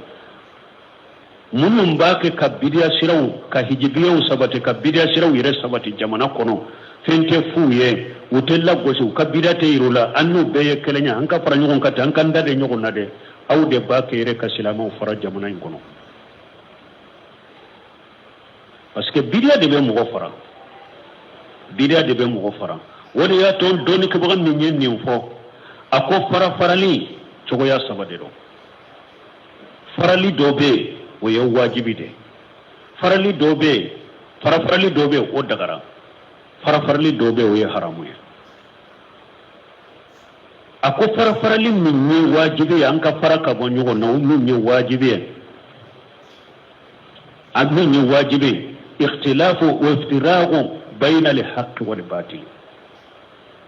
tiɲɛni ngalon ka ɲɔgɔn sɔsɔ tiɲɛni ngalon ka fara ka bɔ ɲɔgɔn na o ye wajibi de al-ikhtilaf wa iftiraq bayna al-kufri wal iman limaniya ni kafiriya ka fara ka bɔ ɲɔgɔn na o ye wajibi de sunna ni bidiya ka fara ka bɔ ɲɔgɔn na o ye wajibi de farafarali ni ɲɔgɔn sɔsɔ min ye wajibi o ye nin ye tiɲɛni ngalon ka fara ka bɔ ɲɔgɔn na wajibi limaniya ni kafiriya ka fara ka bɔ ɲɔgɔn na wajibi sunna ni bidiya ka fara ka bɔ ɲɔgɔn na wajibi do ni farafarali ye wajibi de farafarali dɔ bɛ o dagara farafarali min bɛ fuqahaw ni ɲɔgɔn cɛ fi masailatil ijtihadiyya masaila minnu delila jɛlen mana kɛ ne ta yira delila jɛlen mana ka e ta yira ne ko ni hadisa koso nin ko in bɛ se ka kɛ nin ye e ko ni hadisa koso a bɛ se ka kɛ nin ye delila jɛlen ta an si t'a la u b'a fɔ nin ma masailatil ijtihadiyya ni ɲɔgɔn fara ta a dagara a ka ɲɔgɔn sɔsɔ nin na e ka to ta ka n'i ka delila kuranna ni hadisa nin bɛ se ka to a ta ka n'a ka delila kuranna ni hadisa mais a kana juguya don a ni ɲɔgɔn cɛ a kana ɲɔgɔn kɔ a kana ɲɔgɔn kɛ bidiya mɔgɔ ye a misaliya suruma alqabdul bada rukuyi filɛ ni bɔra kunbele mina la ka sage k'i bolo fila mina sɔsɔli nana la dɔɔni kabagaw ni ɲɔgɔn cɛ dɔw ma sɔn a ma ko bidiya don dɔw ko mustahabu don bon ni e y'a faamu dalilaw n'a cogo la ko n kana kɛ bada rukuyi kana kɛ fɛn t'i kan min y'a faamu dalila wɛrɛw la dɔɔni kabagaw ka kuma la ko sunna ye de bada rukuyi kin ka bolo mina y'a bolo mina fɛn t'a kan a bɛ daga ka ɲɔgɔn sɔsɔ nin na fɛn tɛ nin na fɛn tɛ e la mais a kana ɲɔgɔn kɔ a kana ɲɔgɔn juguya a kana ɲɔgɔn kɛ bidiya mɔgɔ ye abe komi cide banu hureja cide ni sebo uci akwa kana lagasara salli fo akase banu hureja lagasara sera kuto sirala jamati la fulay do ko lagasara sera ambe salli ni cide ko kana lagasara salli fo akase banu hureja cide nyo fo pour an kan sen teliyare lagasara kan soro banu hureja me tanke wakati sera koni kanto sirala an ka salli de mun ya famu mun ci ko da wuro sallira groupe fulana ya famu ko ciden ko an kana salli fon kase banu hureja ambe hadisata ka jahiru de la nan sera banu hureja ambe salli nan mase banu hureja ante salli wuro ya hadisata jahiru la uye baraka ni hadisai ni ni hadisai ta ni la ni na wure mafuhumu ya kafo ciden ya fo kwan kan ce ende teleya ni la kasara be sha kasura mbe banu hureja mais ni la kasara sera kanto sera lanka salli ulu sallira unale cide masi jarabi groupe fura masi jarabi parce que nunu ye baraka nu kai istihadu de ukayire jijare nunu fana baraka nu yire jijare kasuru donu kiba ya yira munu sallira siralla sawaba be ulu de boro pani salli wakati de be fembenya nunu be sallira siralla wakati sero sallira sara sawaba be ulu de boro me cide masi jarabi parce que munu fana ya bila kase banu hore fana ya kini istihadu de cide fana ke donu kiba fule mustahidu fule akoni yire jija sawaba nyini la iye sawaba soro baraji fula biye akoni ye sawaba be je baraji kelem biye ikakata wala ba yafa donc ni nye sosoli ni farafarali min dagara masaila istihadi amma kana juguya do ni nyogonce bon nyogon soso ni farafara nyogonya do haramu yara silamaw dama ka nyogon soso ka farafara jiya antirew kama ni jiya do yoro ni kama ani jiya na fulon kama waya haramu de silama fula ube silama groupe fula akabila nyogona jiya do yoro kama akabila nyogona jiya nafa kama akabila nyogona jiya antre kama aka nyogon juya ka fara waya haramu de donc nyogon farafara nyogona ni koran ewa anka bo nyogona ni kalite sabadero nimbe jamana in kono ka fo abe ewa sunna ni bidiya fara nyogon kan ube galon dun cinya ko be fara nyogon kan anka do dakele anka bo dakele sababa tola de ya ayyuhal ladzina amanu taqullaha wa kunu ma sadiqin alakum mu'mina isra Allah nya kafara cinya tinka cinya de kanyini jamana in ka cinya de nyini anka fara nyogon ka cinya ka ninde be famu anka fara nyogon ka te wote de anka fara nyogon ka cinya ka qur'ana sunna ala faham salafu salih qur'ana ni ciden ka sunna salafu salih ka famu ka fana de ni be sunna mo fana yire ni nyogon je sisa chaman ba fo ko ulu ye sunna mo de ube kuma ni qur'ana yi ube kuma ni hadisa yi me munyuje ate salafu salih ka famu ka parce que ndel la ka fon ko albani ko dawatu salafiya ko be piye sabadeka القرآن والسنة وفهمهما على فهم سلف الصالح من الصحابة والتابعين والتابعين دعوة السلف أقوى بيه سبادك بيه فلو القرآن بيه فلنا سنة بيه سبنا كقرآن سنة فهمو سلف سالو كفهمو چوكا سلف سالو أقوى جوندو شيبو تابينو أني تابينو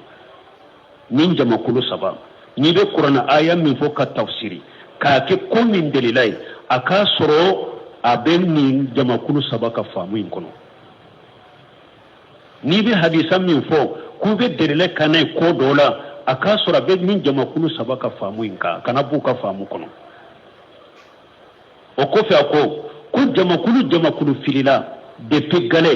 ani sisa ko o ka fili sababu ye munye adamu tamassukuhi bidaimati salisa jamakulu fil qadiman wa hadisa ako de pigale ani sisa jamakulu filila akuma pie sabana indemina salafu salih ka famu uma pie sabana indemina abe qur'ana fo da ni qur'ana de fo abe sunna fo duro ampane sunna mode ni sunna de ni hadisa de fo kasro ama fo jamakulu saban ka famu ka awa har jamana in kono no ko sunna mo dama be nyona ko were tew piye sabana inde ma famu piye sabana inde ma mina nambe aya munufo nambe della kene aya munumbe nambe hadisa munufo nambe della kene hadisa uje ukake jama kulu saba inka famu kono ninde chaman je jamana in kono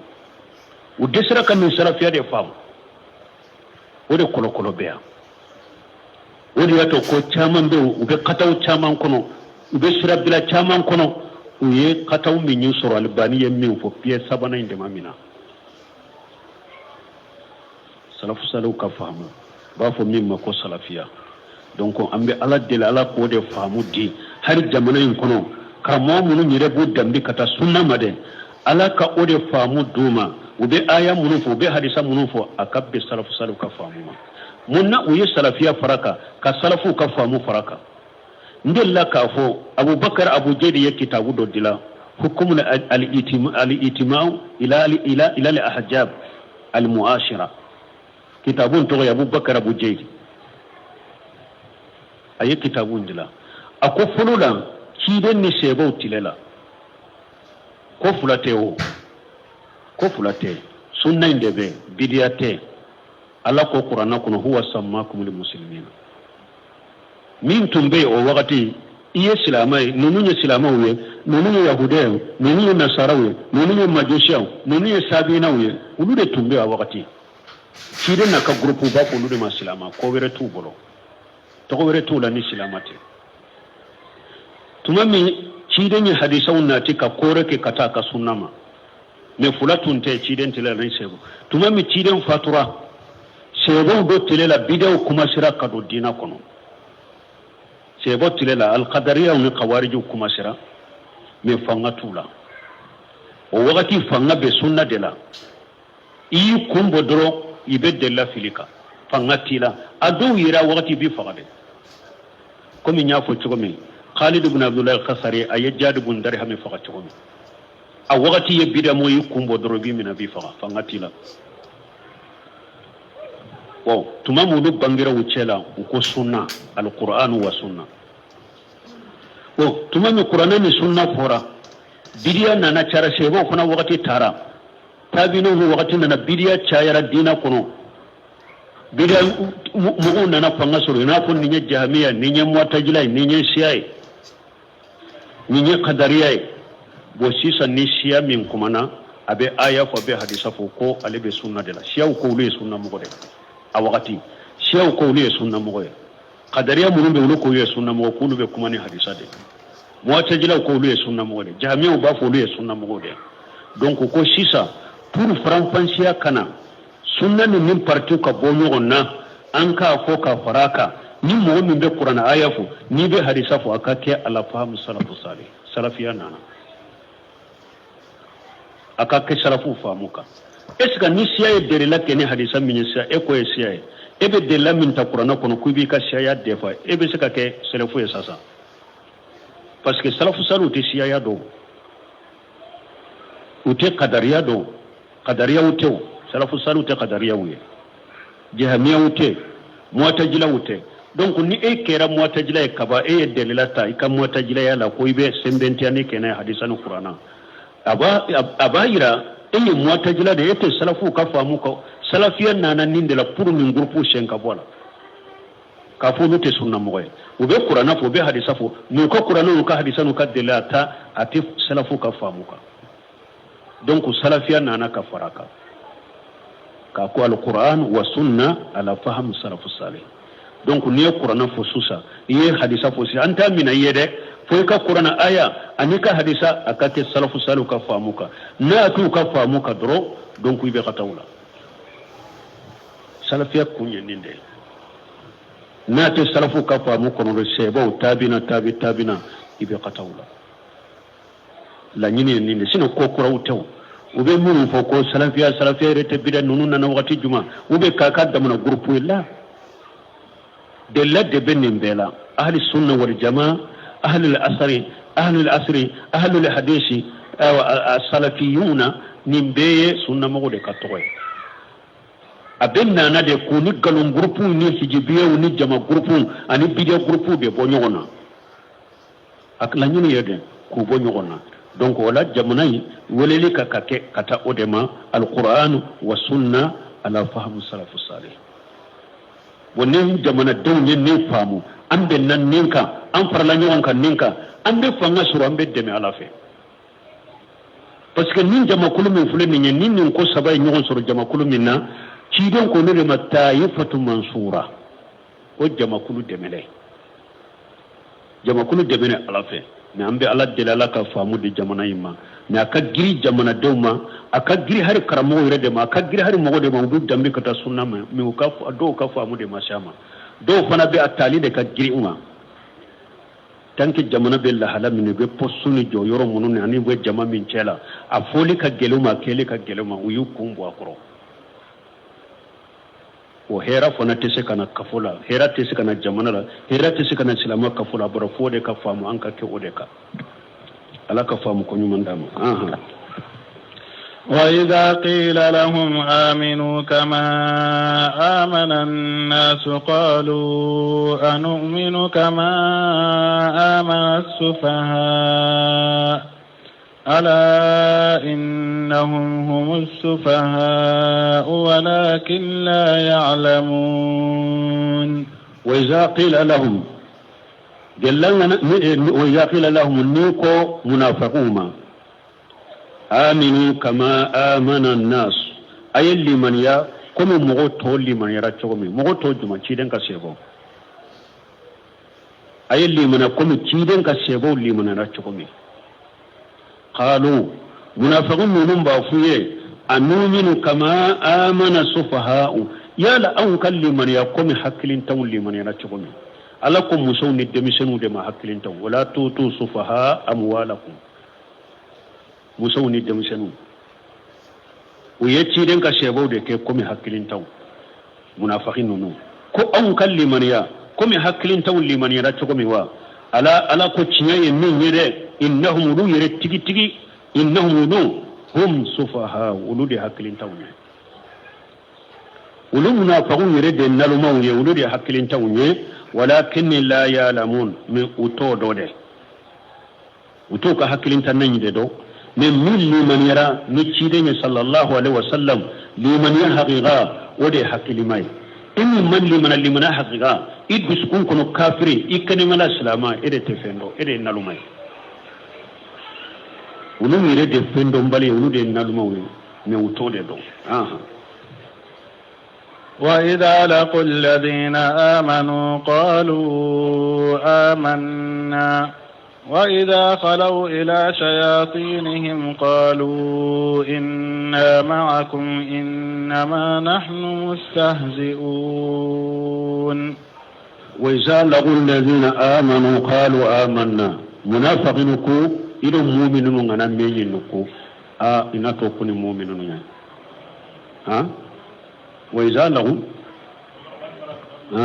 وإذا لقوا الذين آمنوا nunu mogo benna mogo munu ni mu'minu ye ni munafiqin nunu ni mu'minu ye nyogon kumbe nyogonya yorola u farla nyogon ka yorola qalu amanna u ba fu mu'minu ye anye mu'minu de comme aw nyogo an fana mu'minu de comme aw ye mu'minu ye chokomi u go fu mu'minu ye nunu mu'minu ye nyogon soro yorola wa iza qalu ila sayatinihim min nu'u sagira nunu ka shetanin nunu lankoro nyara munafiki nyemaw bidiya nyemaw teriga jugu nyemaw ala ya beke shetane de nunu ka shetanin lankoro nyara doro nunu o ka nyema nunu munafiki nyema nunu lankoro nyara qalu inna ma'akum ina kunafo ko an farlemba udeka an farlemba udeka inna ma nahnu mustahzi'un ni antara mu'minu fe namba fuye kwanye mu'minu ya ambe tilonga kenu yede ambaki katilonga kenu mu'minu yede namba fa uluma kwanye mu'minu ye ambaki katilonga kenu yede me an farlemba awdeka munafiqu kallah halafule jamana fana kono mo ku yere kolosi ko munun be jamana kono sisa ibese ka eke ko silama nyemai jamana ka ko do be sisa nu yi eke ko do ka nyemaye o ba fo ko ye jamana dembe de tay ni etara bidiya mo fe iba ke komi iye ulu do de ye nin kadi ulu ye ibo de fo kuma munun bu nisonjiya kuma munun bu demu ka kola ibo de fo ka ke komi be awdela ni atara sunna mo fe abe kuma cogo min kadi ulu fana ya ba yira ulu fana la ka ke komi abe ulu de la na tara yahudiya fe jofu fe aba yira ka ke komi abe ulu de la ulu sago be fo na tara nasara fe ulu sago be fo munafiqiya de ni hada maden kelente sika ke koye be ko ni ini bebe be ko be sika be sago fo be sika be sago ke hada maden be ala ta de nyini ka cinya de nyini o be yormi ka faro o ka iko defa min ye cinya tanai min ye ngalonye min ye sunna tanai min ye bidiya min ye mu'mina tanai min ye kafiriya min ye ewa limaniya tanai tawhid tanai min ye shirko iko kele iko ko mu'mini ye minde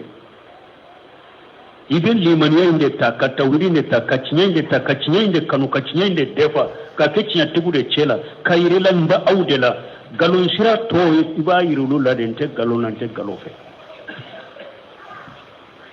min ni be ya iba fo ndo aw anya ya udoye ni tara ya ne ya udoye ni tara ya ne ya udoye mu mosuwe ebe sika ke be doye ibe ke yahude udoye ibe ke nasara udoye ibe ke bidemo udoye ibe ke sunna mo udoye ibe ke donkle dana udoye ebe sika ke nimbe munafiqu de tumben ninge qur'ana kono no ni mu'minu ye nyogon soro am liman yara no tara u kam mo fulu lankolo yara u ba fa fara lembe an kare ambe tilunke ken mu'minu yede ayo chaman fana bode ke fo be mission jere na tara mo nonu ko ni tari be ka kuma chogode rodoro mun kadu e ba fo min kadu nyu fo na na o be ne faruka wa hari mo chaman be salamo chela be ninde ke na tara sunna mo chela ba sago fo na ya ka biro sura ya ka jama chela sura nonu ko ni ambu nege nin chogode la ne be se ka faruka ba nyu kuma munun kadu ye dro nyu fu ye kana munafiqu jogo de oye hari namma fo ye munafiqu jogo de ne ala yen nin fo munafiqu de ka nu uba fo ka shaytani uma an fara lemba de ka nu tara mu'minu fo ba fo an fana mu'mini de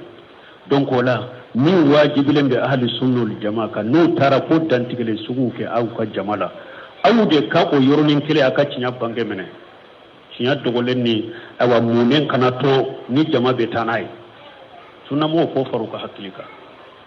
nu tara sunna jamala kamu ambe kado dakele an kabo dakele ambe kirene an kana nyogol lagosi an kana nyogon safute de nu yo kuma duma fo ahli sunna jamaka jamala ay hadisa unnati aka aya unnati kaka kuma be kokari akata akana mo trompe kana jamseni trompe kana sunna jama trompe kana fe wore do ham ngo hakilira minte ko harim aywa muhammad ibn hadi madi galibe do fa ka kitabu dobe kitabu nyina na to la kitabu mi mbolo so ako ewa ya nyinin ka ko sunna mo be se kata wajuri ke bidia mo ka fara nyogon ka yoro do la ko sunna kramo wele ko ikata waju ko abese ka kewa ako abese ka ke ni masira yire no qataruye abese ka ke me condition ni tara tawhidi foye ika sunna foye ube bidia sugu minna kasuriye bidia in kala ibadu ikara dukaka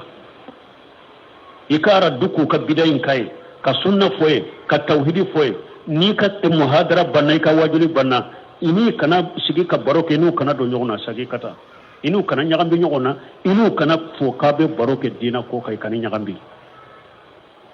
ika wajuli kai kata ko alayo deleta munna buna basa fule tumami qawariju farala nyogonka ba woro nyogona qawariju buna basa ya nyina ali buna bitalibi fe ko mbila den kata nun ka nyogon kuma nyogonya ali kombe sere kana ko jugo kala ko ay buna baso tara ka huja joka min be tobira to yufa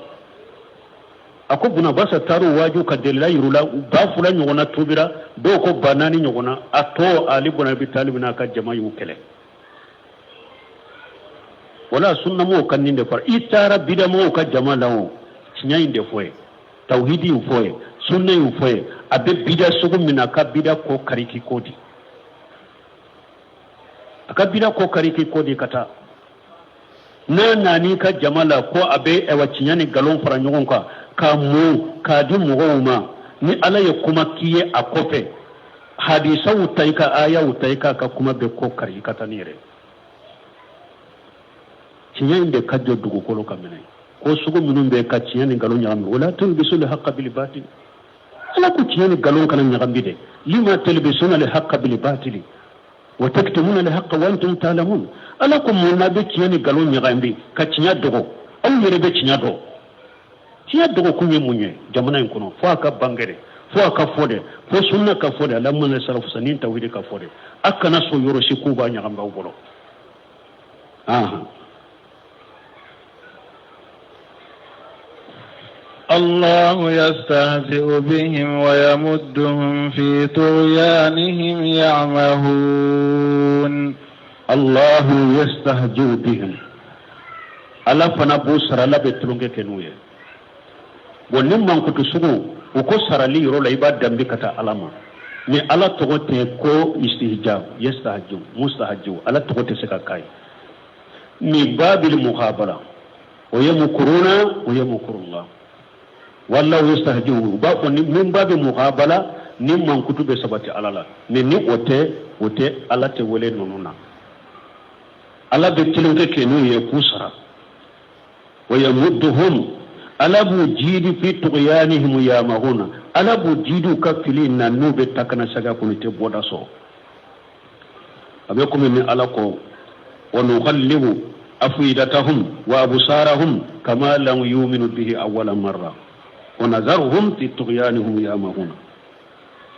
ala ko ni ala ndi busuku nyelema mu nyedaw yelema komi tinya nanu masina fulmi no mamina bo busuku nyelema ka bwaka kunyedaw yelema ka bwaka mbu to ukafilila no betaka sagani kala ute boda so أولئك الذين اشتروا الضلالة بالهدى فما ربحت تجارتهم وما كانوا مهتدين أولئك نونت بلا مغفرة الذين اشتروا الضلالة بالهدى نونون دي فيلسا نكانداي مانا كفيلتا كاندابلا filita ka kanda bila istaro dalalata bil huda mana ninde nunun de filita ka kanda bila fama rabbihati tijaratuhum aw ufulaka jago min kenni nyew ka jago min fulani matto no soro ni nade ni mugo min ni etara kanda de bila ka cinyata ni ne jago sugu min nyew matto no soro de perdila de nunun matto no soro o ka jago la o ma kanu muhtadina o ma ke kanda bagawiye fana o ma kanda fana مثلهم كمثل الذي استوقد نارا فلما أضاءت ما حوله ذهب الله بنورهم وتركهم في ظلمات لا يبصرون مثلهم على كل منافقون مثاليا منافقون على يتعلم غشيل القرآن كنو تعلم دوبي ala ya gosi munafiqun la qur'ana kono ni tasumay talen dobe ala ya gosi munafiqun la ni jiye benna na qur'ana kono masaluhum kamasali alladhi astawqada an-nar ala kullu munafiqun misaliya abakum mugo misaliya mugo min ni tasuma ni mugo do fe kamene astawqada ama fa awqada an-nar astawqada tasuma tunta yere bolo ayeta suma nyine mugo fe kamene munafiqun fana yere tunte mu'mini yo uye mu'mina intani mu'minu de nofe mu'minu te uye mu'mina inta mu'minu de nofe ko uliye mu'mini mo yere te mu'mini abe ko min nin tigi fana tasuma tunta boro ayeta suma nyine mugo do fe kamene falamma adaat ma hawlahu tumami tasuma nyeji ewa yele de fe munun ba kerefe tasuma unye ulu jeya aya kerefe law jeya ka ken noroy jahaba allah bi nurihim ala taranu kan noroy nye wa tarakahum fi julumati ayu to dibila la yubsiruna ute foye jahaba allah bi nurihim oye munafiqin misaliya de anya ko chugo mi limanata le polo ayel limana noro mina mu'minu de fe abe ko min tasma ni mo fe kamene bo tumanu ye mu'mini limana min ta mu'minu fana no fe tanke nu be mu'minu jamala noro ni munye yele ni tasma yele kunya munye kamuna fago to silamau chela silamiyen kera sababu ye ka fen caman kuye uka jolite bo uka nafolo temina hera min be silamau ka ode buka ubo baraka nyonya ni silamau be baraka nyonya jiyan la chogomi munafago be baraka nyonya o chogo kerende la ayen noro soro no ode tasuma ye yele min dama na be silamau no fe abe kuma do fo kuma nyumau na be silamau no fe abe ke wala do ke wala nyumau ode be komi ni tasuma minena na yike fe law na yujeya o ye munafagu be ko nyuma munu soro mu'minu fe tumo mo krefe law noro la ala taranu noro ko to dibila o ye munye munafagu fule sisa nu be silamau chola ube noro la ube yele la men nu bora silamau chela u damatara yoro la u tara o ka shetani kuntini fe doro donna dibila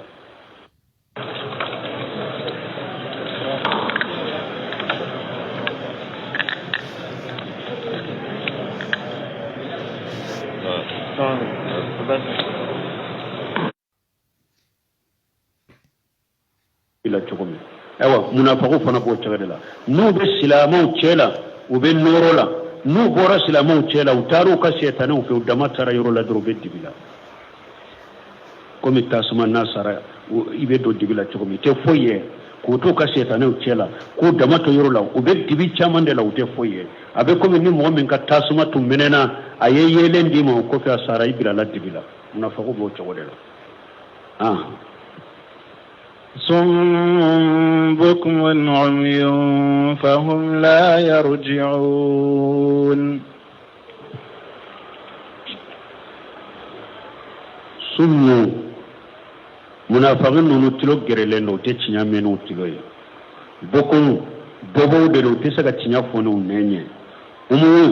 unya finyele ndo tesa ka tinya ye fahum la yarjiun ubo kam munafiqiya min no tesa ke kapola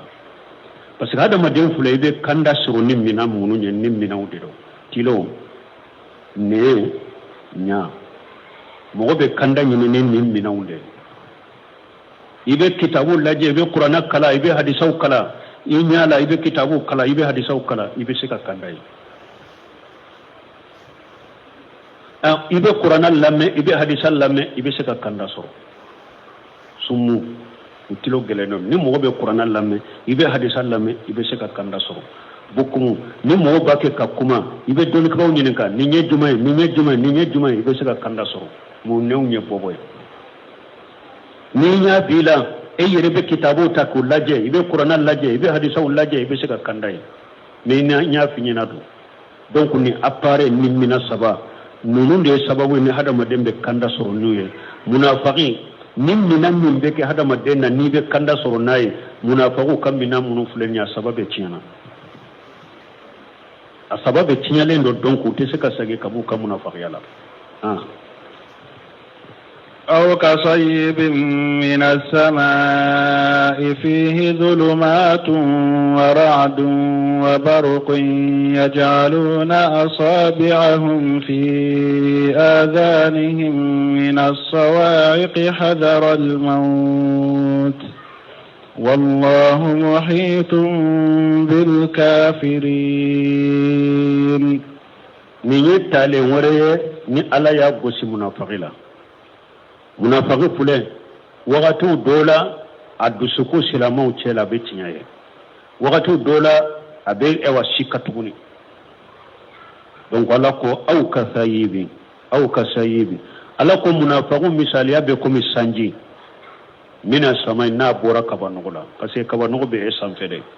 fihi julumat sanji ne abe jige kabo kabanugo la dibi chamande bala ni sanji nyere bena be dibe mindo oye dibiye tinye mimba nope oye dibiye kaba nogoy oye dibiye na kera sofedalera oye dibiye julumat ni sanji bena dibe chamande bedo ni telefila de do sanji nyere bi ba fi de folo ka dibido kaba nogo ni dibide finye mimba no fe dibido na kera sufela la dibido fi julumati fihi julumati abe komi sanji na jigina ni dibi chaman bala waradu ani ewa preka ani preka ni sanji mbe pre wa barak wa ni san yegeru ani san yegeru yajaluna asabi'ahum fi azanihim ubu kabulun kono do utilo kono min as-sawaqi samtrin sirani kama hajar mawt ni be sira sayanye wallahu muhitu bil kafirina me ala kamilali akoli lendo kafirila ni talende qur'ana ala ye qur'ana de misali ya ko misanji qur'ana hera kacha ko misanji hera kacha to ni ala ko sanji fihi julumati qur'ana fana ni abena munafiquka abin wa kuma min fo munafiquka ani qur'ana be tawhid munufo ulu be munafiqika ko mi dibide ko mi ni sambe be jigi dibi bala to ko mi de qur'ana ka kankari daw ani abe bagabalin mun kana be la jaba mununke mfo ube kafiruka idibila made be kafiruka qur'ana na be kala sampere nye munye qur'ana bake ka ewa munafiqun jogo munufo odi be munafiquka ko mi sampere abe ka ko katta man senu lebu munufo odi be kafiruka munafiquka ko mi sayegeru tanto qur'ana bake ka ko katta man se munufo ano abake ko kallebu munufo obe abe ko mi ni sanyegeru munafiquka tanto qur'ana be ko kallebu munufo bu katta man se munufo qur'ana be ewa sampere minke ala ko munafiqu bu bolon ko do tilo la puru kaname nu be sira sanaya awa qur'ana fana nabe kuma bagali munun be munafiquka janga kata munun be munafiquka ani abake ka munafiqu mu an kutum munun fo ha munafiqi ba bolon ko ni sura tilo la de qur'ana be munun fo ala kanume ema ye sura were wula ni qur'ana be jige ci den ka ni munafiqu be nyogol la jede ube ñogo laje na ko ay mo nya bala wala nu ya do mo take ku kolosi mu'minu nya tu la do be bo ube bo atote ku nyana donc sanji min be jigi ala yode misali ya ko mi qur'ana ka ewa bagali ni qur'ana ka wajuri adibilem be munafiquka qur'ana be ewa bagali munufo ube munafiqika de ko sampere qur'ana be ewa munafiquka lebu munufo ewo be munafiqu kade komisan yegaru nugo bolon ko ni soro utilola puru kana me nube sira sayaye kasoro ala ka doni yori lembe kafirila kafirte tila alala يكاد البرق يخطف أبصارهم كلما أضاء لهم مشوا فيه وإذا أظلم عليهم قاموا ولو شاء الله لذهب بسمعهم وأبصارهم إن الله على كل شيء قدير يكاد البرق على كسنجرون كسرو يقطف أبصارهم نابي منافقون يوتك كبولا تنك النور كجير ونعم تشكمي تما بنكسر ين توسيرين أكون نكره منيه أكو يكاد محكم القرآن يدل على أورات المنافقين أكو أتورا سوني de Qur'ana ka aya labenne mbula nu labenne nu tusilente atora soni de ukam munafiqu kallebu beirana Qur'ana ka aya labenne abu atora soni de ukam munafiqu be kallebu irana komi sanye garun surunyana kan ni nyeti ge chogomire Qur'ana fana tora soni da kam munafiqu kallebu beirana kullama ada Allahumma masaw fihi waqti ni Qur'ana yele sanye garun yele bowye ubetama okono wa iza azlama alaihim ni yele ndiminana ubolodro qamu bejo waqti fana ni sila munafiqu fana silama chela nube silama chela uye hera soro kanima soro la ube silama chela do duruma umuso jigina ukadabo ujigina garjage soro la silamiya kono donc ba fu an silamiya kany munafaqi bo chogodela ni sanye garu ni yele bo abe tama na dimina adibina bolo abejo munafaqi fana silamiyala na ye hera soro silama uchela silama abba kono akadai menni aye hera tana soro silamiyala durabejo abejo ateta na ye hera soro silamiya kono abeta abeke silamiya uchela menni dogunye silama soro doro alebebo munafaqi la janchela kana wusude mishiru kono falen be silamiya falen be jamana kono te ko be silam be sila la jarabu kana na de ni jan la jarabu nana dina chiala ibe kelen kelo de ba tobe ba kodi men nu ya soro silamo che kanyi silamo dumande u che kanyi awa europe fatew men nu ya soro na hat na fate europe na puno tu bolo europe na fate europe ayi ibe mimiye kelen ewa munafaqu be silamo che raw chogo de la nu ye hera soro chelamiya la ubawu no fe na dimina u bolo da gila yara u bolo dro wuro bora ubejo ubawu toyo ubejo korefe ke ode ya to ala ko waja ajlama ale muqamu wala sha Allah na tun diyara alai la jahaba bi samuhim ala tumbe ukatulu menu abella tanu ye ko katulu menu bula wa abusarihim atumbe unyaw yede atumbe tana ye inna Allah la kulli shay'in qadir Allah bi sifin bela يا أيها الناس اعبدوا ربكم الذي خلقكم والذين من قبلكم لعلكم تتقون تمامي مسابين جمع كل تلا يروم سبا أنكم مؤمنون آية ناني منا كافر كنكلو آية فلا منافقون آية تاني سبا تمامي على تلا ولا على كان يامر كان فلو من بي قرآن كنا بنوفو أكبر كان فلو من بي قرآن كنا بنوفو ويتوحيدي تمامي على يجبون تلا تو أتلا جماولا ala bina kan nyamari lidda mina kata hadama doma wala ya hadama dem de wode sa donc ala kan nyamari kan folo qur'ana kono tawhidi de do ala ka balli kan folo qur'ana kono shirku de do ken folo min ala ya nyamari na we tawhidi de nyamari kan fana nyema ya tawhidi de shi den fana be kaddawa ya tawhidi de التوحيد هو الدعوة ورسل الجميع من أولهم إلى آخرهم توحيد دي يتشيدن بك الدعوة كتوفلو فو لبا قرانا يا دامنا ني التوحيد كالتي سباي قرانا يا دافني قرانا بنني التوحيد كالتي سباي قرق التوحيد قل يايرا بالخيم كو قرانا بالتوحيد بالخيم جوجا كو قرانا بالتوحيد imma qur'ana na kuma tauhidi ka yoro dola ube na kuma shirku ka yoro dola ube ni mo mi tauhidi to be baraji min soro na kuma ka yoro dola ube ni mo mi tauhidi bila ibe janga kata min soro qur'ana na kuma ka ube qur'ana na ke wale do fo min be hada maden ka tauhidi jidi bolo ka sabati ube qur'ana be ke wale de fo min bi ka tauhidi nagashi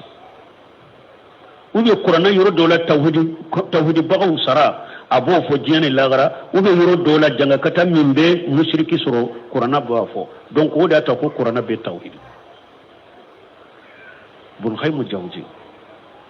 an ko ya damina tawhida ya Allah ba tawhidi alhamdulillah rabbil alamin tawhid rububiyya arrahman arrahim tawhid al-asma wa sifati iyyaka na'budu wa iyyaka nasta'in tawhid uluhiyya qur'ana damina ni tawhid kalite sabai tawhid rububiyya ko ala de dali beke tawhid al-asma wa sifati ka sabati to nyombe ala la mankuto nyombe ala la ayere mu sabata yere la ni cire nyu sabata la tawhid uluhiyya kayira bato bebeke ala kelem pewde foy te bato ka fara alaka ala kelem pewde bato cinya to be ngalo awa qur'an laba qul a'udhu bi rabbin nas tawhid rububiyya ilahin nas tawhid uluhiyya malikin nas tawhid al-asma wa sifat ya alako ya ayyuhan nas ako hadama den sara tabaraka wa taala fi bayani wahdaniyatihi wa uluhiyatihi alay bake ka doya ala donna aba ka kele bantiya de banganye ana ka bato kaira akelen de kan ka bato ala bake ko banganye bi annahu ta'ala huwa al-mun'imu ala abidihi ko ale de yen nemali kirai aka jonka min ighrajihi min al-adami ila wujudi ni ala ya mbo fula kanna tijiya ko ala ko ya ayuhan nas ako hada madun ubudu rabbakum ayati ala kelimpe bato ala kelimpe ko bato foy kana fara alaka wa ma khalaqatul jinna wal insa illa liyabuduni jinna na hada made madda foy kama foku nyamar yauka ala bato ala kelimpe bo ninni na sesa na au kwanka beto aka horo nyaboro koy kana ke dictatorial ala de fule ka fo ko hada madembe ko be kale ala kelimpe de bato foy kana faraka e ko kaburu batula ka to aka kaburu batula su barkanyina ka ka su barkanyini iri barkanyina ka ka iri barkanyina ka kantigele kala su fi sigilen ka fo ko ale ala ya ale shi aka shebo nani ko ambe kabbe ko ode dirali ala fana ko be kanne kelimpe de bato be kitabila emin be su barkanyina abdula emin be ri barkanyina abdula imi sigilen koy ala e ikabila abbe ka fara nyogon ka kanne ala kelimpe de bato aw ko be kita fo be kita ke ko ala na nyana bolagara min ko ala kelimpe de kabato ko o tigla mode cieli kelay ko nu de dictatorial ko hikmata ulu de la kute kuma chokodo ala te kuma chokodo ala ko ya yohannasu esko ala ko ya yohannasu hada madde be kitafu be kitake ne ala na nyana bolla gara ode foraya ya yohannasu ubudu rabbakum hada madde be ka ala kelimte ode bato be awa la ilaha illa allah fulaka fo jamana in kono ya makka kafiru ya la ilaha kordo kateme jinya silama chamanka parce que an ko la ilaha illallah tanka fora dala dro ko ambe ko la ilaha illallah ko abanna an ka do dakele an ka bo dakele be kitafo be kitake ala na nyana bolara ninde mafuya me makka kafiru ko togodi aku ko ajala li alihata ilahan wahidan inna hada la shay'un ujab tuma me cidon ko makka kafiru ma qulu la ilaha illallah tuflihu aya ko ko bato fo worte min bato e tieni alate abbe ka ala kelimto bato nayo ke abe min ni ala ba bosoro abe sira min ala ba kisama makka kafiru ko ajala li alihata ilaha wahida inna hada la shay'un ujab to ko muhammadu e bato fembe ke bato fen kelende be kitabila ambe ka ala kelimto bato ni nyo kode ni nya kabako de ante sekandi kay ne jamana in kono silamo sorla jamana in kono kramo sorla jamana kono ko abbe sekate ko be kala ila la be kitako be kitafo makka kafiru ko ate sekake ko o ye kabako ambe ka ala kelimto bato la tabe min bolo ikabila o jabe min bolo ikabila na manata be min bolo ikabila ambe kajje an ka kelimto bato mamado e bato fenke lende ni nya kabako dante sekate ne silamo sorla sisa kramo sorla ko abbe sekate ko wata simu bi hablillahi jami'a ko la ilaha illallah jurba kele ambe ko la ilaha illallah an kaddo da kalam wa kabu an gamma anda de nyogonna an kabbete duru an kabbolo nyogon kate duru ala na nyana bolla gara makka kafiru ko ye kaba ko ye ko ci de nyami fo ala kelempe ko bato wulu ko te siga la ilaha illallah fo ko fen wore be yi bolo wulu ko te siga la ilaha illallah fo ko ni tagolo wore be bolo wulu ko te siga la ilaha illallah fo ko tasira wore be bolo makka kafiru mais sisan silamo ko abe sekake ko wata simu bi hablillahi jami wata simu bi hablillahi jami alquran wa sunna hablullahi matin huwa alquran alaka jurubule ye qur'ana de wata simu bi hablillahi jami qur'o de abbe ka qur'ana min abbe ka sunna min alquran wa sunna alaka juru yode alquran wa sunna me ka fambe ko la ilaha illa ambe kala e abdullah ibn ubay ibn salul ambora munafiqun munum mankuto ma la ilaha illa ay la ilaha illa dalaw atumbe salli ciren kan ko fe ciren kan misirila abeta kele wuno avec kilo do financer mais ala ko chori innal munafiqina fi darkil asfali minan nar ala ko munafiqi be jahannaba dembe duguma lawara munafiqi be layla la fo mais ala ko ale be debe jahannaba dembe duguma layla la fo linte de la ilaha illa allah niya fo saratu de bala don wera wona o saratu de bala sarati shegi mu o sarati sabatayir boro la ilaha illa allah be fenya yan abe fenya yi majiya abe fenya yi malawara mais no o sarati shegi madda fay boro fubida ate fenya yi majiya ate foy may lawara asarti shegi nay ako wal kufru bima yubadu min dunillah la ilaha sarti shegi na de fulani bato fi bato ni kafara ala ka foiki babe made foki babe made mais e jene mbaye ka fo femore mo wore be se ka take an kabbe e mabba wala e be se ka ke islam ni may tugode e be ke islam ya wal kufru bima yubadu min dunillah fo bato kafara ala ka ka kafirana be ka babe made o man yakfur bi taguti wa yu'minu billahi فقد استمسك بالعروة الوثقى لا انفصام لها لا إله إلا قرد فلان من كافرين تاغوتين سراسرة على تاي سراسرة تيدين تاي ورتوي تاغوتي بن قيم يوفاني كلما تجوج بلا عبد حده فهو الطاغوت كوكو ني اتمنا حكلا علي جويرو مي تمنا تيدين جويرو مي تمنا تاغوتي بيبولو ala ko fengo fenye danteme ko ye nuti ala taka ute chiden taka akoni mo min kafira no yi banna oma illi manani ala kelempo ye kala kelempo batu e ye tawhid jurumina jurumin tetige sire tawhid jurumina jurumin tetige ya yuhanna subudu rabbakum chide tumami ayo muaju buni jabala ya chi kata ye mani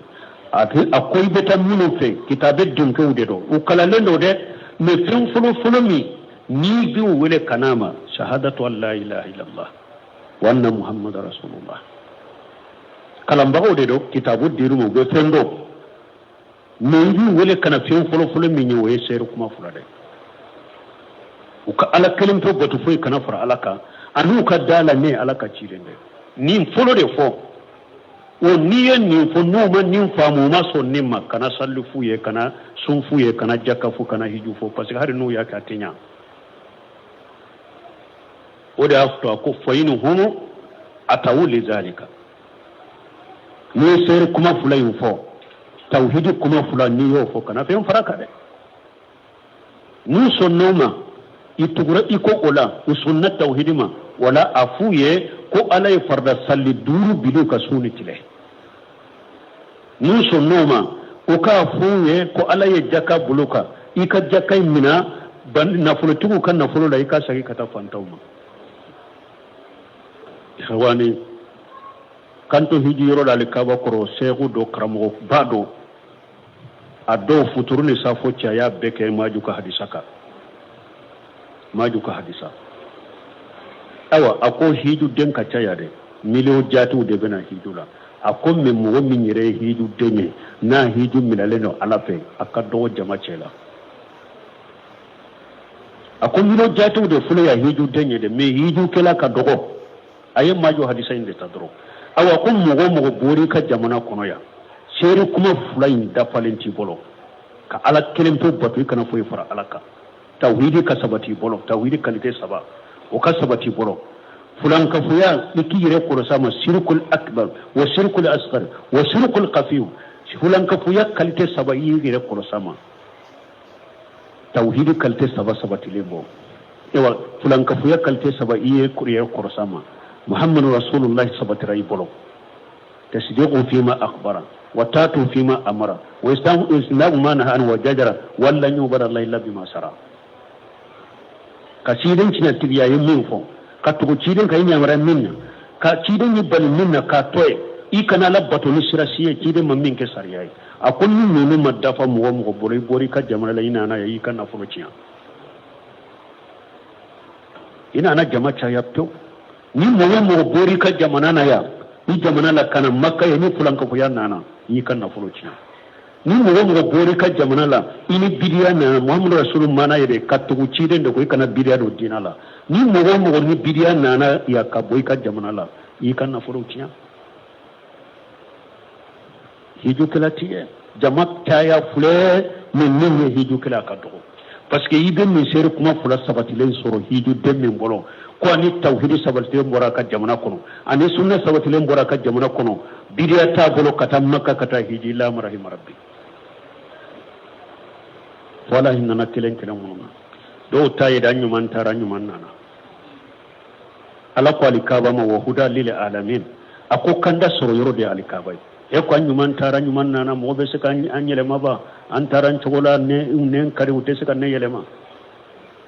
yi ka wori uciya e katala yire ko kanda be soro yoro mi e tara chogomi e mi fi bidia min tara o yoro la eni e wa musi silkum min tara yoro ino asagira kana ko nyuman tara nyuma ai i jugumande nanaw ni alikaba mai yele madoro jugumande nana alikaba me e bo bidiala amil kalaba me bo sirkula e jugumande nana nyuma mana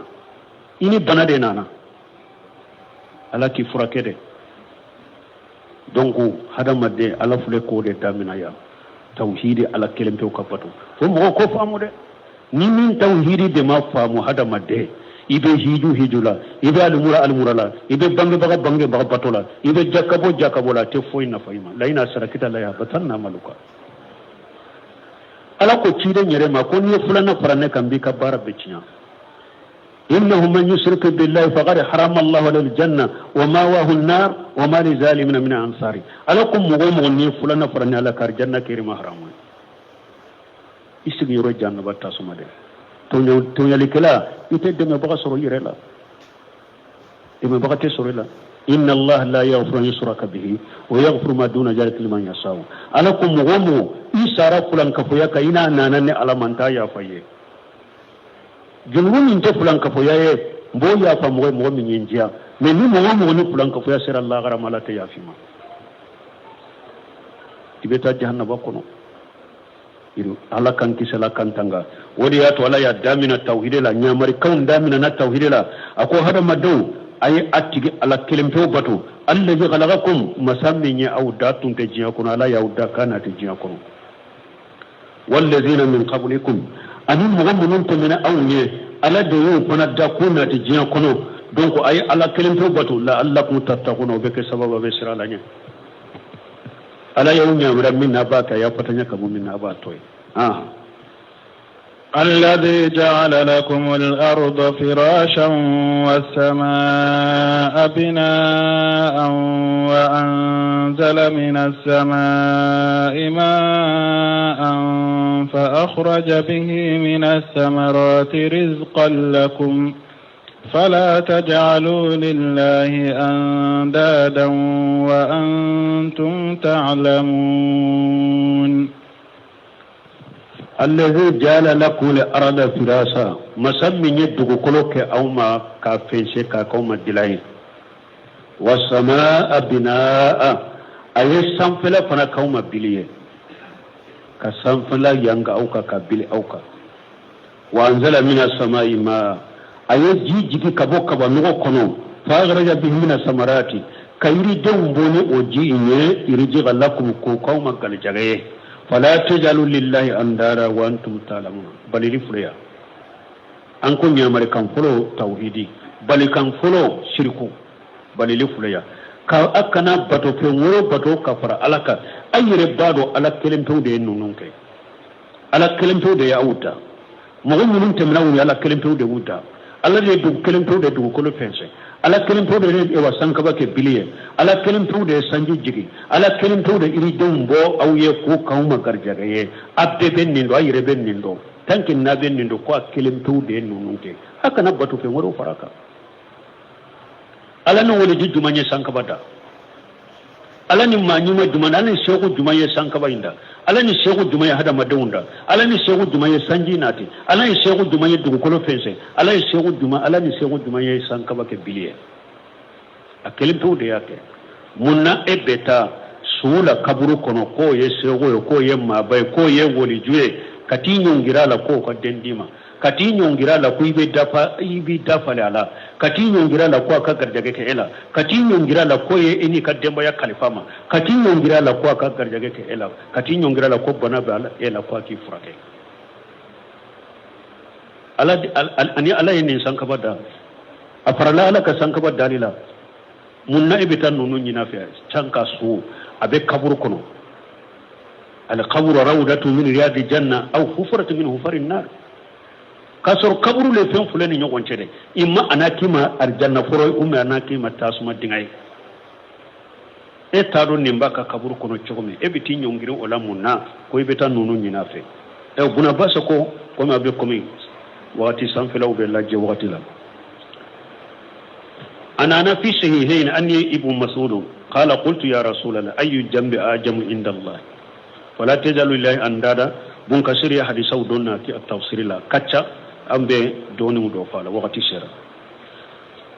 أقول عليه تيدن ينكا كل جنوبو بلا جنوبو جمان كبونا بي قال تيدن كون تجعل لله ندا وهو خلقك أقول كبتو في مرفرا علىك كسر عليه يدا وري كبو جنوبو بي fulan ka furiya de kabbo ne junubu be cire nyon fo sallallahu alaihi wasallam anana muwaju ka hadisala atadri ma haqqullah ala ibadi cire de laka maju nyininka ako yalo be alaka hakke do aka jonkawa maju ko lana ka cire de bado cire ko nya abuduhu wala yushriku bihi shay'a akwala ka hakke aka jonka alaka danfi walaka jo aka ala kirim fo bato aka na foy fara alaka aka na foy fara alaka aka la kirim fo bato hari sawre nana cirin ko sallallahu alaihi wasallam la yaqulu ahadukum ma sha Allah wa sa fulana adola kilin kana fo ni ala ni karasa jenanai walakin yaqulu ma sha Allah summa sa fulana ni tanya foli ko konni ala jenanai no temina ka boy ni karasa sonna ni ala sago ni ala na jinanai ni ala ne ya kanu ala ne ciren kanu mo kana ne fure fala tajalu lillahi andara fulan ka fu yakuma la madiro ciren yere koy ka fo ala ni ala sunna dro akon ni tanya ni be karasa faraka ka summa doy ni ala ta temina ka boy fala tajalu lillahi andara wa antum ta'lamun ay la tushriku billahi khayrahu min al andad akana ala tanafara ala kabati fu التي لا تنفع ولا تضر بتفهم من تسكن مغن نفع وتسكن تورا لا شيء مغما وانتم تعلمون انه لا رب لكم او يربالكم مساتو بلو يرزقكم خيرهم مسمى بوكر جغني علاتي وقد علمتم او يريادو ان الذين يدعوكم اليه رسول صلى الله عليه وسلم من توحيد ان الذي يدعوكم اليه رسول صلى الله عليه وسلم من توحيد هو الحق لا شك فيه aw yere bado fana ko ciden ba ke kawule kata tauhidi minna ko ode cinye shi katala Abdullah ibn Abbas ako fala tajallu lillahi andada qala huwa shirk akhfa min dabibin naml ala safati sauda fi julmati al-layl ibn Abbas ko fala tajallu lillahi andada ko fulan ka fuya de do ko fulan ka fuya dogole fulan ka fuya do be uddogo lembe hada madawun cela komi dingenye fima asenano ewa para fima ma su dibi kono obeya ako ye jumaye wa huwa yaqulu wallahi wa hayatika alani kanyana maya tunte ya fulana wa hayati fulana ini kanyana maya wa yaqulu ibafu laula kalbatu haja la tana lususul bariha suro ni wuluin tunte binkali kana tumbe duanka bandi tumbe duanka suro ni wuluin tunte buna basko fala tajalu lillahi andara nunu nye fulanka fu yakuma la maude udogolembe hada madon ka kuma wula ubafu ti har buwa karama walaula albattu fi dari la atallu susu ube ni ewa wandalen to ha tongono ni tongono tunte suro ewa bandi tumbe duanka wa qawlu rajul li sahibihi ani moy ka fu to nyoy ma sha Allah wa shita ni alani jenanaye wa qawlu rajul laula Allah wa fulana ani mo ka fu ni alani karasatunte لا تجعلوا فيه فلانا كنا كرسد ولا هذا كله به الشرك بنا باشي كون نمبي فلان كفويا نمبي فلان كفويا niyen nimbo hada madon ka kuma wala hari mun bu dambe kata sunama nimbe pologoto udala ukadwa uni fulula ute bo kalam nimbe fulan kafoya ala kan kisi fulan kafoya ma ala ka tauhidi sabati kambila tawhidi ka kan sabata ka kan kisi fulan kafoya ma subhanakallahumma rabbuna bihamdika la ilaha illa anta astaghfiruka wa atubu ilayk bismillahir rahmanir rahim alhamdulillahi rabbil alamin